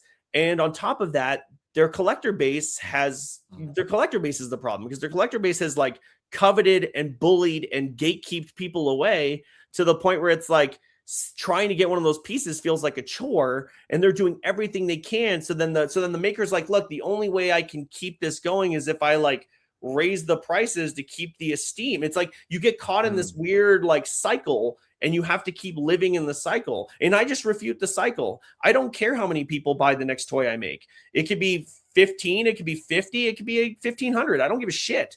That's not why I do it. I do it because I like the idea of making a black metal snake that glows red and blue. And I think that's the shit. And I'm like, that's cool as hell. I'm going to make this. If you buy it, great. Guess what? If you don't, I still own a comic book shop and you don't. Fuck off. Yeah. You know, Plastic Geek, that's a good comment right there. If you get into toy making to make money, you're dead at the start. Only make things you like and want yourself and you'll always be happy. That's what Jason does. He's a good dude. We make toys for him. Yeah, I have some of his. I have plants in the chat, guys. If you didn't know, I have industry plants in the chat. As far as what do you like to collect? Like personally, what do you collect? Oh man. Okay, so like real quick though, to my industry plants, like Jeff's in the chat, Mike is in the chat, Ryan's in the chat, Jason's in the chat. I love all those guys. They're all amazing people. They're all close friends of mine. I'm just so glad that they showed up and they're listening. And I just think it's really cool that they're all here. They're all great dudes. If you don't follow them, follow them. Follow Plastic Geek, follow Rhino Artist, all that stuff. I collect everything. It's a problem. At this point, my vintage Motu collection's probably about 85% done. My Battle Beast collection is probably about 80% done. I'm working on like Japanese laser beasts at this point. My TMNT collection is basically where I want it because I personally don't think I need 50 different variations of Raphael, Leonardo, Donatello, Michelangelo. I just need like the ones that I think hit. And I like the Ox characters more than I like, owning repetition. I'm like, oh, I got to own a Muckman. I don't need to own like Sewer Sunday Michelangelo who comes with the newspaper with the funnies. Like, I don't need that shit. I need I do that. I do G.I. Joe Classified because I used to swear that if they ever made 6-inch G.I. Joes, I would buy them all. I am currently regretting that choice and working through it. I do Motu Origins. I do like people just recommend me toys and I buy them. I bought like Cappy Space, right? Like I buy all the Cappy stuff. I think that all those figures are great. Those like Glio style figures are amazing. I buy Mythic Legions. I buy Biomasters. That Biomasters Glios drop is fucking rad. I got those like a couple weeks ago. I don't know. I just buy toys. Like I have a huge Pusshead collection. I have a huge Secret Base collection. Like I've got MVH, I got PK. If it comes to soft vinyl, I've got a little bit of everybody. Because that's the thing is I feel like you should have a little bit of everything. I don't think you should be focused on one thing. I think it's more fun if you have this tapestry. Like my toy collection is like a yearbook to me. Like I have friends' toys. I have my toys. I have friends paint my toys. I have friends that have done mashups of our toys together that I'm not even allowed to show people because it's like a whole thing. Like I have all this stuff because it's like a story, I'm sitting in my studio and in my studio, I have an archive of a bunch of stuff we've done. I have a header card wall of people, even people I fucking hate. Like I'm not no shade. Like there's toy makers on this header card wall that I would fucking slap. I think they're awful people, but like, I don't care because they're still part of this community and they're still part of the scene and they still deserve representation, whether I like them as a person or not. Like, I still think that like everybody should be represented. Everybody should be touted because they still made something. And then like behind me, I've got some goofy ass shit because I just started looking for weird stuff from when we were kids that I wanted on card. So like you can see like there's Bucky O'Hare, there's Monster Force, there's Addams Family, there's a fucking Starship Troopers figure, there's Demolition Man, Z-Bots, like I've got TMNT back here. Above that is more TMNT. There's Toxic Crusaders. Like it's just toys, man. Like I sometimes I look at something and I'll buy I'll buy those fucking Dollar Tree like knockoff G.I. Joe figures. I don't care. I'll buy shit. Like I like toys. I feel like you can get something from any of it. Neckrat says any video game toys. I have some BioShock figures because I like BioShock. I have Duke Nukem. I have Sweet Tooth because Twisted Metal is my favorite video game franchise because I'm weird. Also Earthworm Jim, technically. Although I learned that I thought Earthworm Jim started as a video game and then they made cartoons and toys. And when I grew up, I found out that all three were made in congruent. Like basically Playmates went to Doug TenNapel and was like, we want to make the next Ninja Turtles, but we want to own it. So Playmates went to Doug TenNapel and said, make us something. And he made Earthworm Jim and he made the Bible. And then they made everything at the same time. So I used to think, because I'm not a huge video game guy, I used to feel like kind of a poser for how much I loved Earthworm Jim. But then I was like, oh, thank God. Like it's fine because it's also a cartoon and it was a toy line all at the same time. But I have the poster of the two cows from Earthworm Jim 2 that used to like congratulate you when you beat the level. I have the poster like right over here in the studio. So anytime I finish anything, I look at the cows and I just go, well done. That's awesome. I did get those, Jason. Do you guys want to hear a cool story? Yes. All right. So when I was getting ready to open the store, it was back in August. I was really panicked about how much inventory I would have to fill the store because I'd never tried to fill a building with stuff to sell before, right? My ex hit me up and she goes, hey, are you still looking for product for the store? I was like, yeah. She goes, you should meet my friend Mark. He's moving. So I went over to his house and all I see are board games. It's fucking just tons of board games. There's like a $3,000 gaming table, but the dude's like a gamer, like a tabletop gamer. And I was like, that's cool. probably nothing here for me. He shows me his comic book collection. It's mostly hardcovers. I'm like, all right, I'll probably pay him X amount for those, and then we'll dip, and that'll be the end of it. He goes, do you want to see the garage? And I was like, yeah, I do want to see the garage.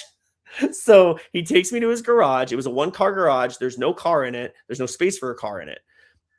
He has like a little hardware table. Fine, right? He has 1/3 of this whole garage is just Warhammer miniatures. It's all 40K. The other third of this garage is just Legos. And then the back third of the garage is all toys. And it's just like bins and bins and bins of toys. And I was like, all right, let's see what he's got. So I pull out this bin, and the first bin I pulled out was 97 manga-inspired Ultraman figures on card. And I'm like, yo, okay. So I open the next bin, and it's 25th anniversary Joes. And I don't mean carded, they're all loose. So there's like a shit ton of Joes in this bin. And then I open another one, more Joes. I open a third one, Joe vehicles. And I was like, all right, that's sick. I open the fourth one, and it's all Palisades Muppets. Do you remember Palisades Muppets? That is one of the greatest toy lines ever made. Fight me on it. Like the amount of effort that went into that toy line is insane. Those toys are gorgeous. So anyway, NECA, good luck trying to top that shit. So like, he has these Palisades Muppets, and I'm like, dude, why? Why do you have so much of this stuff? He's like, oh, I used to work for Palisades. And I'm like, what? And he goes, yeah, I used to work for Palisades. They didn't pay me. They paid me in toys. And I'm like, shut the fuck up. So he's showing me all these bins. He helped do the Micronauts line when Palisades relaunched it. So I'm getting all these Micronauts figures. And then he's like, but I was obsessed because I wanted to make sure I got the tooling right. So he bought tons of Microman figures from Japan and imported them. He bought tons of Diaclone and imported it. And I'm just like, dude, what is all this shit? And I'm just like pulling stuff out. And it's just like, and then I pull out a Mythic Legions launch box from the Kickstarter. Oh. And I'm like, dude. And he's like, he's talking to me about it. I was like, oh, do you know like Jeremy and the Horsemen? And he's like, yeah. He's like, I know all those guys. And then we start talking about Glyos because he has a whole bucket of Glyos. And I'm like, oh, Matt and this and that. And he's like, yeah. And I was like, oh, like I've met those dudes before. And he's like, oh, it was crazy. And then he's like, you know what? This is what got him. Do you guys remember DC Universe Classics? The Yes. DC line Mattel did. They did a giant rollout Legion of Superheroes action figure set. And it's like 16 characters. Invisible Kid is shown, but not in the box, right? It's an empty box. It's fun. It's crazy to find. I saw it in the corner. I saw it at an angle, so you couldn't even really guess what it was unless you're like a fucking nerd. And I was like, yo, is that the Legion box set? And he goes, how did you know that? He's like, you can just have that. And I was like, shut up, that thing's rad. So he just like, we had this great time. He's telling me about how he won a Tony because he was one of the dudes who helped create wireless microphones. Oh, what the hell? Yeah, it was insane. He helped them fix the sound problems they had on Pirates of the Caribbean because they didn't know how to get the sound on the ships to work properly because they had the undercurrent problems. And they were like, well, he was like, oh, if you do this and this and you put it in the crow's nest and blah, blah, blah. He like basically saved that movie. He toured with George Michael. He toured with Prince. The dude worked for Apple from 1999 to like current day and took stock options the entire time. Like, I low-key think he might have been a millionaire and didn't realize it. Like, it's insane. So, like, he's just like, yeah, you can have all this stuff. Like, just like, I'm not even gonna lie to you guys. The number was not, what I paid was like a pittance just because we just hit it off so well, right? But like, just seeing all this stuff and him just being like, yeah, well, like the engineering was this or that. He's like, or, oh, that Mego figure, I loaned that to Seth Green for Robot Chicken. And I was like, fuck. What? Yeah, Wow. it was amazing. And it's like, honestly, like that was one of those moments where it's like, that's why you buy toys. Because that dude in that moment, that whole back half of my day, just in that dude's garage, just talking about all this amazing shit and just getting to pick his brain about like exclusives they made at Palisades and how they did everything and what the tooling was like. He gave me a Bible for a toy line that they never made. Because he was like, I don't need it. And I was like, that's cool as hell that I own this Bible to a toy line that never got finished. Yeah. And that's what I'm talking about. Like, that's the kind of shit that you should be into toys for. You should be into toys for the stories and the craziness of it. Yeah, it's cool to own a flag. Yeah, it's cool to own a Terradrome. Don't own it because you're trying to flex on people. Own it because it's a piece of just ridiculous engineering. And because we're never going to get a 7-foot playset again because there's no fucking way that's going to happen. Yeah. Yeah. Like, dude, I'm the worst guest you could ever have. Like, I could talk about toys for hours. Like, I can talk about toys. I eat, sleep, and breathe toys. Like, all I care about, like, is my dogs, my wife, toys, and the people who like toys as much as I do. These assholes over here that are chatting, you know? Like, that's all I care about. I wake up in the middle of the night and I'm like, I gotta paint more toys, you know? No dog, no wife. That's why we can do this weekly, bro. I love it. Sorry, Yeah. man. Yeah. It's just toys. My wife's really chill, so I can do it whenever. Let me know. Great question right here. For new artists who love what they do, what's the smartest way to price a debut to build long-term collector trust? Okay. This is actually an actual lesson that I can teach you that I did learn, and I the best in the business. I learned this from Brant Peters, Kathy Olivas, you know, Kid Robot Royalty, like that whole bit. You can never lower your prices because people see that as weakness. They see it as shaky. If you're like, oh, my toys cost $20 and you don't sell any and you try to sell them for 15, it's not going to happen. It's just going to make things look shaky. It's better to start low and then build. So if you can basically look at something and go, this cost me X amount of money to make and X amount of time, and create yourself like a formula that you feel comfortable with, where you're like, oh, I make this 3-inch resin toy. It's, you know, one piece. I like painting them, but I can paint like, you know, a run of 20 in like 3 hours. Maybe I charge like, you know, $10 for them or something like that. And you build from there. And it's like, oh, those sold out in an hour. Cool. Let me up the price next time and they can be 15 or something like that. But if you start out too high and you're like, oh, this resin toy is $100 and I put an hour's worth of work into it, people are going to just be turned off instantly. And it's funny because like I say this and I think this makes the most logical sense. And I don't think, if you guys want to refute me, please refute me. It seems like the most logical and consistent way that you can make product and you can gain people's trust and you can build your community, right? But at the same time, I don't know if that applies to soft vinyl. I think it applies to resin. I think it applies to action figures. I think it applies to art. For some reason, soft vinyl is just chaos incarnate. And you can make, you know, a nun that looks like a pickle that eats Frito pie in a Buddha sitting stance and tell people, oh, but it's art and it costs $3,000 and I'm only making 10. And they're going to be clear with white marbling so they look like I jizzed on them because I'm a fucking artist. And people might buy it because they're like, well, he's never going to make it again. You know, like, yeah. But what kind of relationship did you just build with people? You're not a craftsman. You're a, what's the term for that? Like, you're like a con man, basically, you know? Yeah. Right. Yeah, that was a yeah, good points there, man. Totally. I mean, I think that's 100%. I mean, and I know just from being a consumer, that I think you hit the nail on the head, man. When you see something not go for a certain price and then they kind of back down, it's the same thing. And it's like, okay, well, why weren't people buying it at X amount? And now we're supposed to buy it that. It does kind of cheapen it in a way. And I'm not just monetarily, but it does kind of cheapen the whole idea of it in a way. Just, you know, from a buyer's perspective, in my opinion. But people who collect toys, like we collect toys, where we collect them all the time and we're buying all different kinds of toys, right? You learn things about the industry over time, right? And you start looking for those kind of things and you learn how to quantify things while you're looking at them, even if you don't realize you're doing it. Like, I remember this toy came out, it was called like the Mimi Monster or something. And I saw it at a show at a decon one year, and the guy was charging like $150 for it. And it was like a 2-pool toy. It was like 3 inches. And I was like, that's a 2-pool toy. It's 3 inches. I was like, that's not worth more than $60. Like, that's just like based on engineering and cost. Like, you're just trying to mitigate hype instantly. Like, you're trying to sell me $90 of hype for a $60 product. Like, I'm not going to buy that. You know, like, it's just stuff like that hits you a certain way. And again, like, I know you guys are more like, it's more like resin toys. It's more like indie toys.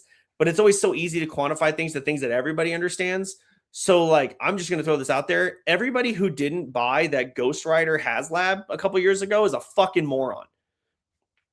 Because I can't tell you how many toy makers in the industry, like, I'm not talking about like, oh, we're toy pirates, we do our own shit. I'm talking about like people who have worked for like Mattel, Hasbro, all those kind of things, making vehicles is the most loveless thing in toy making because there's so much tooling specific to that vehicle that can never be used again. There's no turnaround buck on that, right? And that goes for soft vinyl too. That goes for resin. Like you can use old pieces and expand upon them, right? But like with a vehicle, it's like that Ford Charger, like whatever the fuck, I don't know cars. That door is a door once. You can only use that fucking door once. So all that tooling costs an arm and a leg. Hasbro pitches this fucking car. They're like, it's $300. But if you looked at all the incentive tiers, and it should have hit all the tiers because every fucking other Marvel HasLab has, like it was like you would have gotten 6 figures in a car with 2 different modes. And if you do the math on that, 6 figures at $25 a Marvel Legend is $150. So the car costs $150 after you take all those incentives into account. And that's a car with 2 different modes, lights and sounds, right? So everybody's like, oh, you guys are fucking ripping us off. Like, we don't know how much a car costs. Fucking McFarlane's selling this Batmobile for $80 because he's a fucking genius, bro. And you're just listening to people just pull shit out of their ass. And I was just like, there's no lights and sounds on that fucking, whatever, fine. And then that fucking dude from Valaverse comes out at a JoeCon and he's like, fucking Hasbro, right, guys? They're fucking trying to fuck you. They're making you a car for $300. Well, Valaverse just made you this tactical Jeep, and it comes with a figure. And guess how much we're charging? $200. And I was like, no, that's actually not a better deal if you actually sit there and math that shit out. Like, what the? But people don't care. And like all those fucking toy YouTubers that are like, well, I know the industry. Like, I know the fucking industry. They were like sitting there just bashing the fucking toys. It's the same thing with that snake layer for Motu Origins. Like everybody was like, oh, this snake layer is a fucking ripoff, bro. It's $300. I was like, they're only going to make X amount of these. Do you know how many Castle Grayskulls they make? Do you understand that the Castle Grayskull has 2 paint applications on it? Fucking 2. It's like that snake layer is completely painted. It has metal pieces attached to it. Like there's so much value put into it. And they didn't even want to charge you $300. They wanted to charge you like $300 for this one that was twice the size, but you complained because it didn't look like the picture. Like, I'm not a company guy. Fuck every major corporation that ever existed. But like, math, people, it's just math. You just have to learn how much things cost versus how much people can charge. No one is going to make you a toy for free. They can't. It's not a salvageable business model, but they can make you something, and they can sit there and do the algorithm in their head to give you value versus cost. And that was value versus cost. And everybody just wants to complain, and everybody wants to act like they know better, even though they've never made a toy before. And it's like, guys, I've lost a fuck ton of money making toys. I've made money making toys. It goes either way. It depends. Like, you never know. You choose to take that gamble. Anytime you make something, right? But you make that choice. And that's fine. You should make that choice. You should gamble on yourself. No one else is going to gamble on you. That's the way life is. But like, don't fucking sit here and pick people's shit apart if you've never made the soup. Like, if you don't know how the soup is made, you can't talk to me about how to make it. Like, what the fuck? Like, I know that's a random rant, but it needs to be said. Like, yo, I'm ready to go fight, dude. Fuck yeah. See, that's the dichotomy for me, is like, I'm a toy maker who collects toys like religiously. So I sit on both sides of that fence all the time. And I'm like, okay, toy maker hat on for a second. Oh man, there's so much paint into this. There's so much this into this. Of course, this is going to cost them an arm and a leg to make, and then toy maker hat off, toy collector hat goes on. Fuck your $300 Ninja Turtle playset, NECA. Eat my dick. That is not cost effective. It's not. That was a fucking shoebox. Look at me, NECA. That was a fucking shoebox. You made a shoebox and you put like 2 random pieces of pipe in a fucking plastic shoebox. And then you had the audacity to charge people $300. And then Matt Hatter called you out because he's a goddamn godsend. And he told fucking Ramen Toys to prove that you're assholes. And they made something that was 4 times the size with lights for $250. I don't really like NECA, guys. I don't know how to. I'm just gonna put it out there. So yeah, NECA. Oh man. Dude, so okay, the reality of this shit is it's 7:35. Yeah. I feel like if I just cut you off, it's gonna be probably the wrong thing to do because I feel like we went from 100 miles an hour to hitting a fucking brick wall. Maybe we can just kind of wind it down for a minute and just like maybe just hit cruise control and just see where we go. What else? What else would you like to let us know? I know you got the event at the shop this weekend. All right. I do want to just roundabout say that I'm not a negative person. I'm a realist. I am. I'm a Dude. realist, and I'm honest because I'm passionate because I appreciate all this stuff just as much as everybody in the comments does. Like I love toys. Like I'm surrounded by them all the time. I wake up and I go to my toy store. I come home and I work in my studio. Like I eat, sleep, and breathe toys. But as far as like plugging shit, like if you're ever in Albuquerque, come to Scum Pit Toys. It's fucking rad. We have cool shit. If you want a reason to come to Albuquerque, we make this toy back here. This guy right here. It's called a Hunter X. I don't know how to point on fucking camera. Damn, this guy. Yeah, this guy's a Hunter X. We're making one more run of those, and then we're retiring the sculpt, and we're gonna do a huge show for it in May called Decimation H. And we're just going to get rid of that toy. And I'm going to do a bunch of one-offs. We're going to do some new debuts. I'm doing a toy that we're doing for the show once, and that's it. We're doing a cool cultist event if we get because I think the Battle Beast should be ready to go by June. So I'm hoping we can drop them in June, and we'll do a huge event at the store for those. I'm looking to do a huge event I'm doing a Stranger Factory cultist show in August. So I'll be showing at Stranger Factory Gallery in August. I don't sleep. I've got comic books on the way. I don't know when to find the time to do things that normal people do. Hey, you know what? You'll definitely be back on our show, dude. Holy anytime, smokes. just let me know. Absolutely, dude. This is the surface. There's so much deep, dark shit I can tell you. I have stories that'll crack you up about the toy industry. Bro, I have a feeling that next time you're on, we're gonna fucking like do the little intro bullshit, and then we're just gonna cut to you. We'll put the timer on for 2 hours. Crumbs and I'll just sit back and enjoy the show, and then we'll say thank you, and we'll fucking do it again sometime. And I'll tell you about the time that Frank Kozik made some dude's mom cry. Absolutely. See? That's a perfect way to leave it for next time. We'll pick up on that, dude. Bro, that was fucking great, man. That, like Crumb said, it's very cool. Sometimes, we have people in the room before, and some people are kind of into it, some people kind of not.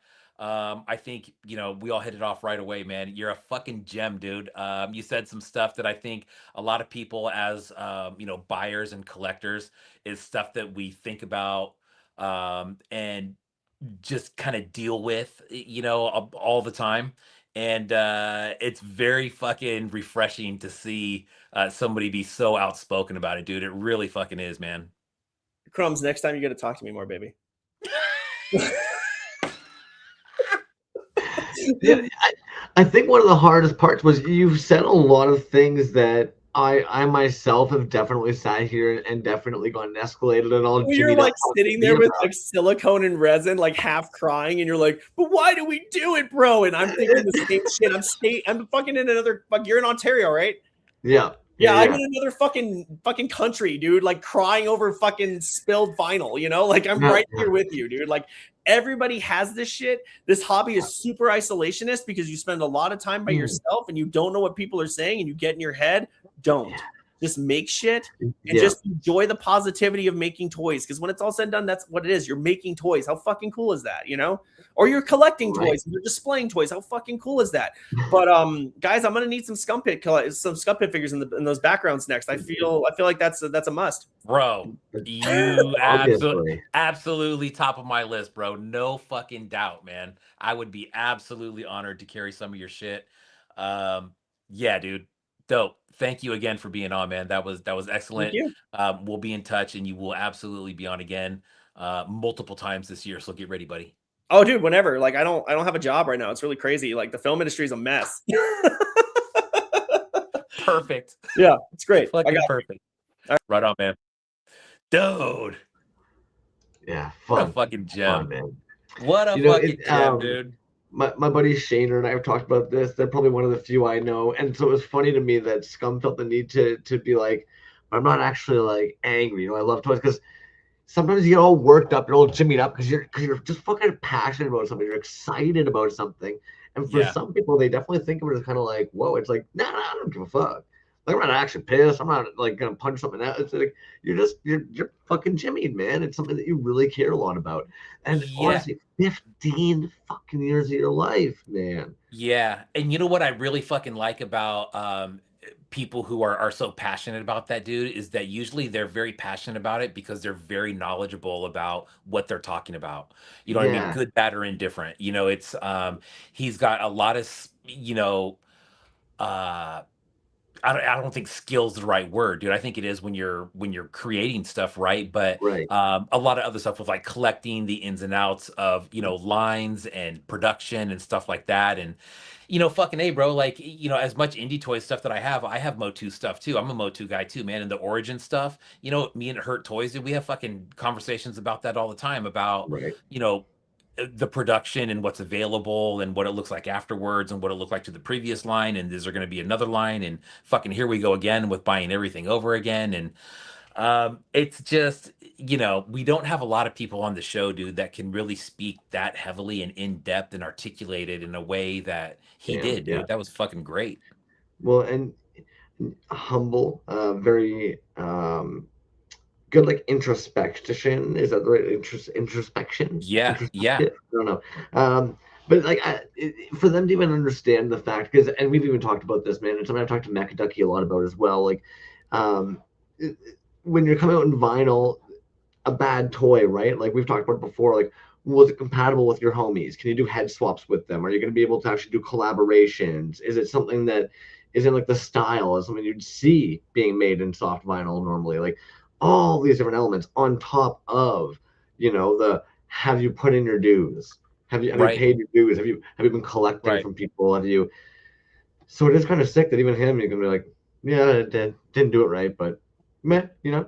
And we've heard Dev right. say it too, like they take the long way sometimes, but it now they're fucking making toys. They've been doing it for a long while. Like I didn't even think to ask them like how many toys they have under their belt at this point.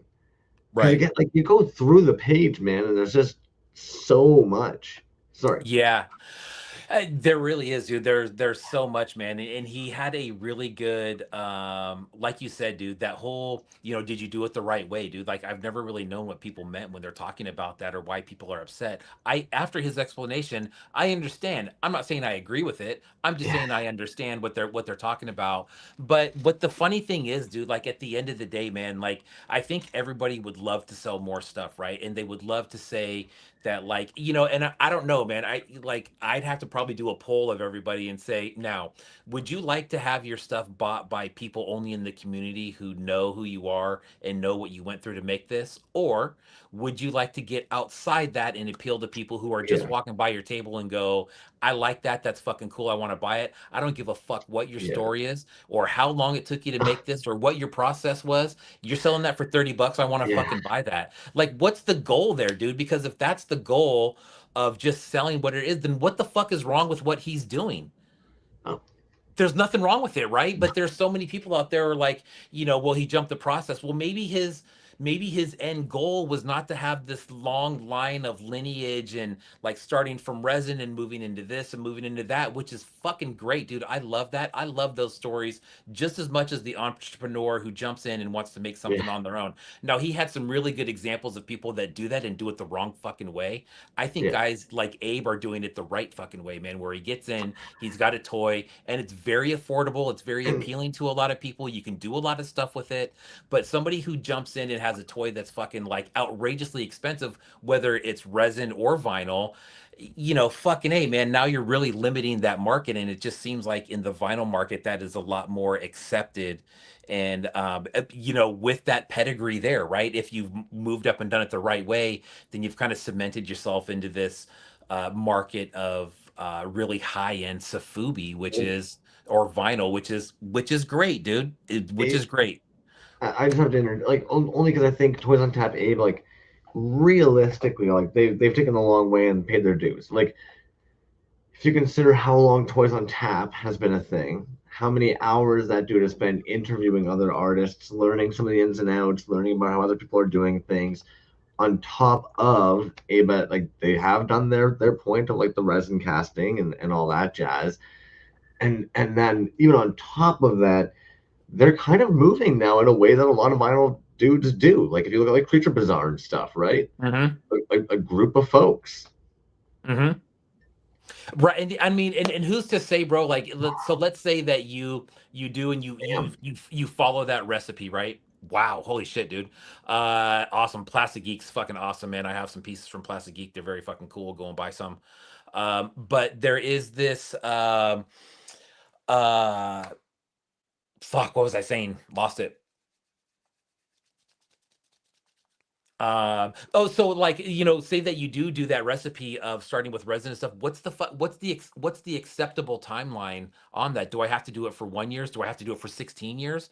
What if I do it for 1 year and I get really fucking good at it? Am I allowed to move on to the next thing? Do I have to sculpt?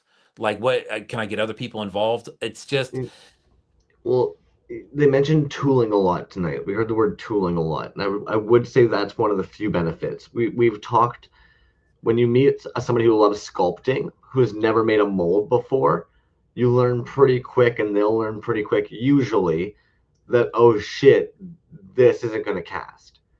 This, yeah, this this isn't going to work. You know what I mean? So I do think sometimes like it is important kind of knowing how the medium is going to work, how pulling a mold is going to work. Even earlier in the chat, I thought it was funny. One of the homies ended up mentioning like, my first piece, 2.5 inch vinyl, one piece, no plug. It's like, yeah, even knowing whether or not you're gonna have a bottom on there, or if it's a finger puppet style, or like we've seen joints that sometimes you're looking at it going, that's not really necessary.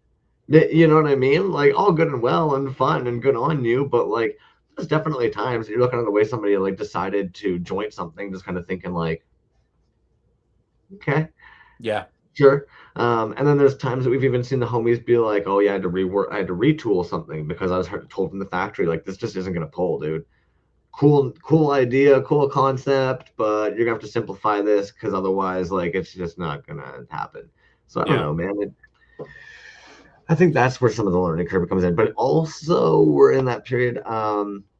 Like, did you ever think as a kid you'd be able to just like send some money to Scott Hensey and have him make you a toy?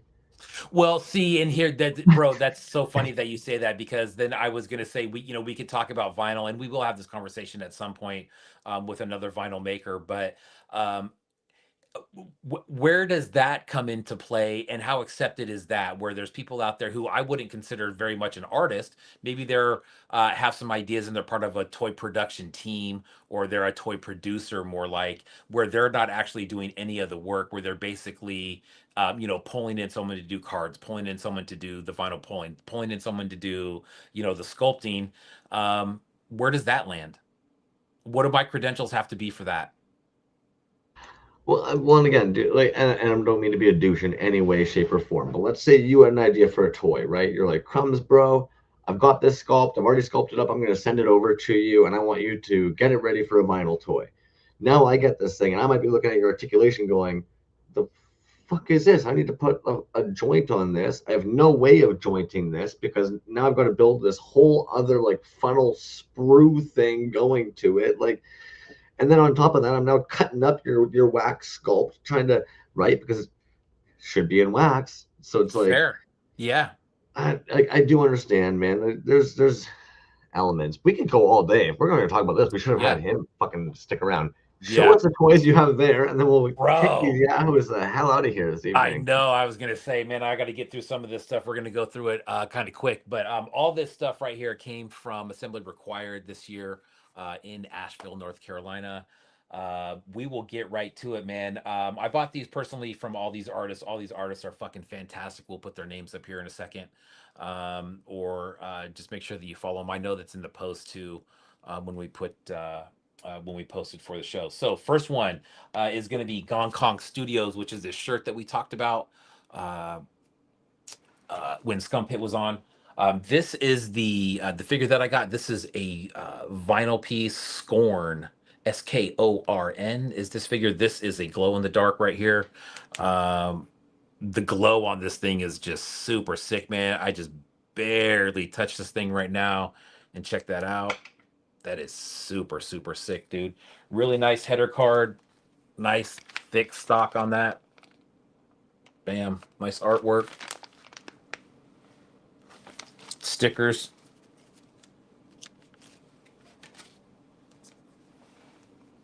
Bam, Gong Kong Studios. There you go. Bam.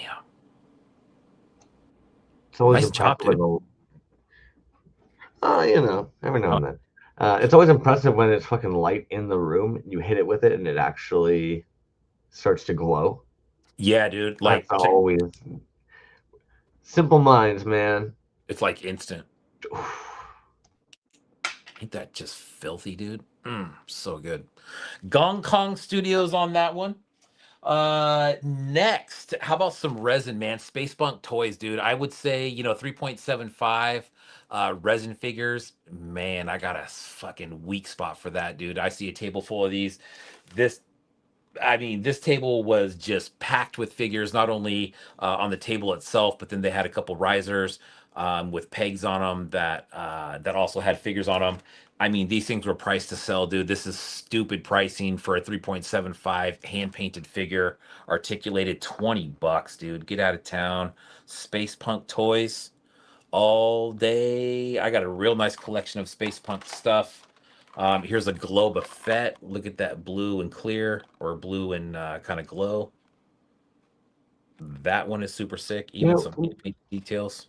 I don't think it's ever really come up on the show, and I'm all for original character designs and everything. And I know we've all seen like a bajillion Star Wars figures, but for a convention, I'll say bootlegs are the most collector friendly thing in the world. For anybody who has no idea what the fuck these are, what the heck they're looking at, straight bootlegs. I know for a lot of you dudes who have been collecting for a while, you're like, oh, but for those who have like, oh, and that's sick as fuck, dude. $15. Yeah. $15, dude. I got this one. Now that I have this one, I have this one in like 3 or 4 different colors. But you're absolutely right, dude. They fill up the table really nice. They walk by, and I think the setup was really cool, dude. Like, look, are you gonna walk by that and wonder how much that costs? Not No, only that, there's a but lot of pieces. Right, everyone knows who Boba Fett is. You're and not. everybody You're knows not. who. Yeah, well, and I mean the pricing too, dude. It's on a Yeah. big green sticker I that know what says twenty $20 dollars on it. is too. Yeah. Yeah, and so it's like, you don't have to pick it up and turn it over or ask or look for a price list. It's all like very, I would say, very buyer and collector friendly if you're into 3.75 resin, because it's just, you go up and you're just like, yep, I'll take that, that, that. Or if you just want one, like $20 is, I mean, $20 is easy money, man. I think, check this one out. This is another really cool one. The bubble got a little bit fucked up on the plane. But super cool. Nice business card on the back with a sticker. Boom, Space Punk. Also smart on those ones is time sensitive pieces, man. Like if you consider you put that in the pressure pot, you pull it out, you got a nice green dude, you pop two white little eyeballs on there, bam, he's done. Yep. Yep. I think he even put some like a little green wash on there to bring some of that out, which looks really good. Smart. How about this one right here, dude? This one is so sick. So they have this other line going on right now with kind of like, I don't know, I would say higher end 3.75 figures.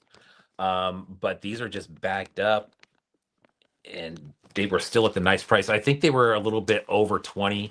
I want to say maybe 30 at the most. It's got some weapons with it, but dude, look at that one. Sick.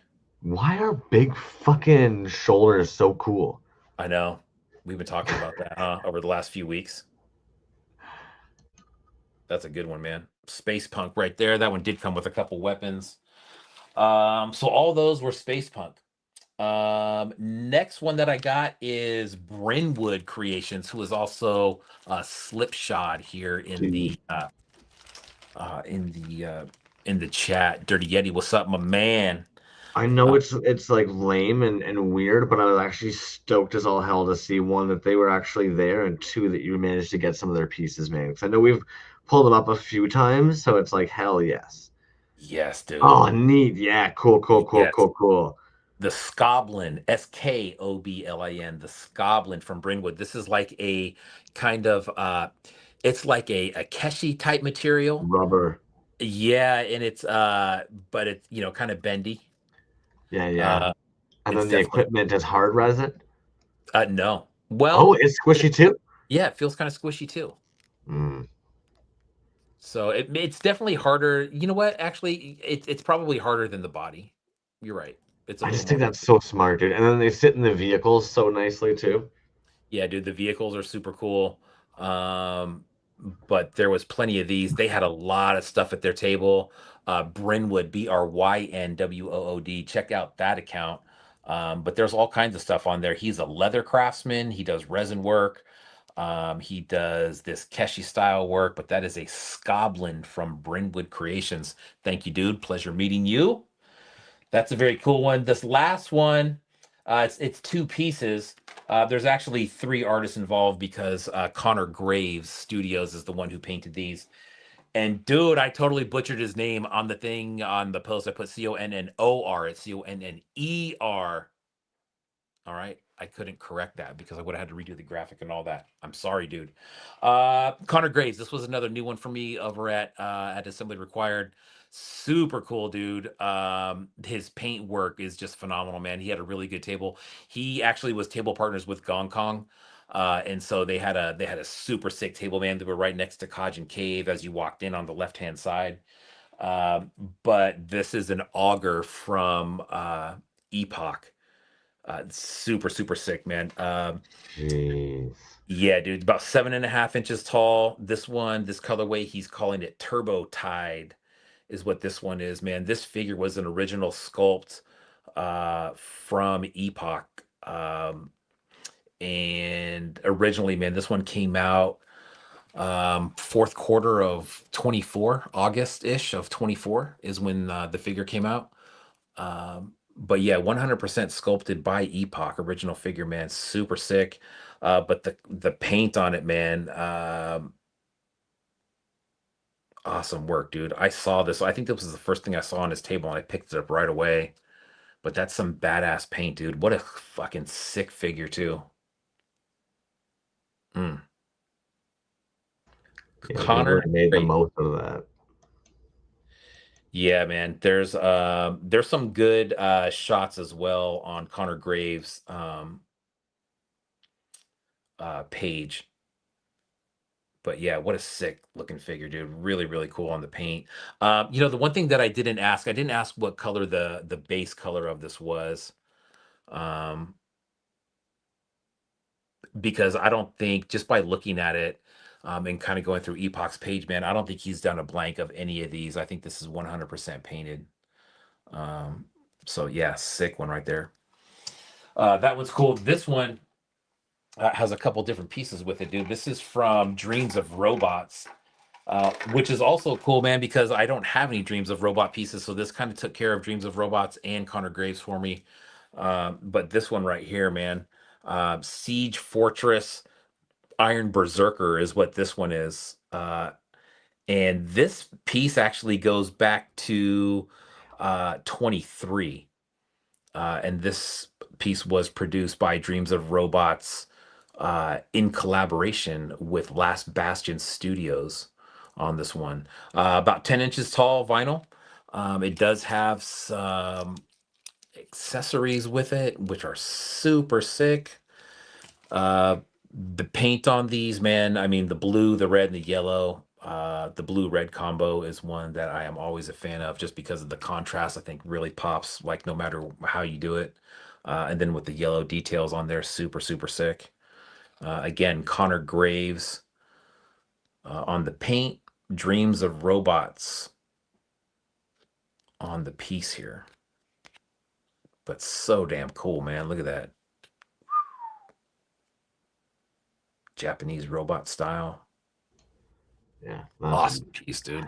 I love how it's a combo. It looks very, like you were saying, like Japanese robot style, but then also very vintage shop window, like that Yeah. perfect blue on there. Like, yeah. Yeah, the yellow, the yellow highlights on the rivets and shit, dude. It just looks so damn good. And Connor Graves, dude, we will definitely have him on too, man. We did chat just for a quick minute about being on the show at some point. But like I said, man, another artist that I wasn't familiar with, but super cool, dude. Very passionate about what he does. Got some super sick work too, man. There's some really, really good pieces on there. You walk up to some of those tables and it's so hard to pick, man, on what it is, just because all his work is phenomenal. And I think he's just getting started too, man. I guarantee you that you'll be seeing a lot more of his work, in the future. He's got some really, really cool pieces, some really notable pieces, I'd say, from the community that you look at and you'd be like, oh shit. It's got one of those. It's exactly what I said when I saw the auger. I was like, "Oh, dude, I've tried to get an auger multiple times, dude, and they sell out really fast." But I mean, this one is just badass, dude. I mean, and the paint on that, sick, super sick. Yeah, no, they really made the most out of that sculpt too. Like you were saying, it's a sick sculpt, but they really took full advantage of that. Yeah, man, and I think that's one thing that's super cool about vinyl is like it's so detailed, and that's kind of what I do and I don't like about blanks is that sometimes it kind of hides those details. But the cool thing is when you get them painted and you end up getting something like this, and those come out, it's like holy shit, dude! You can really see some of that sculpt work, and it's you know awesome stuff. Oh man, yeah, the shell shocks from Cool Cat, dude. We'll take a look at those in the next few weeks, bro. Those things are fucking incredible. Yeah, very nice. I can only imagine what you ended up. Yeah, great show tonight, dude. That was a good one, man. Scum Pit, what a gem, dude. Isn't it funny, man? Legend. When we just don't interact with somebody like pretty much at all, and then we have them on the show, and we're just like, oh, this dude's a lifelong friend now. Holy shit, dude. You know what I mean? Yeah, no, you nailed it when you said have them back on a couple times this year or more. Like anytime. Yep, 100p. Yeah. Cool, man. Next week, you know what? We don't have a guest for next week, man. We may change that though, because we talked to quite a few people at Assembly Required, and then once we get into March, we are balls to the wall, man. Yes, dude. Gong Kong, that's what I'm talking about, dude. Guild and Hammer. If you guys are making shirts, do yourself a favor, Guild and Hammer. It's a great shirt, dude. People will pay for good shirts, I promise you. Um, but March is going to be busy as hell. And so we'll try to get in as much as we can next week. Next week we'll share some more stuff, man. Next week we'll take a look at Resin Blood, One Trick Pony, Jonathan Queen, and Headcase is what we'll do next week, man. That's gonna be a fucking banger of a show. Mm. I can only bet. Yeah. Well, that said, have a good night, dudes. Peace out.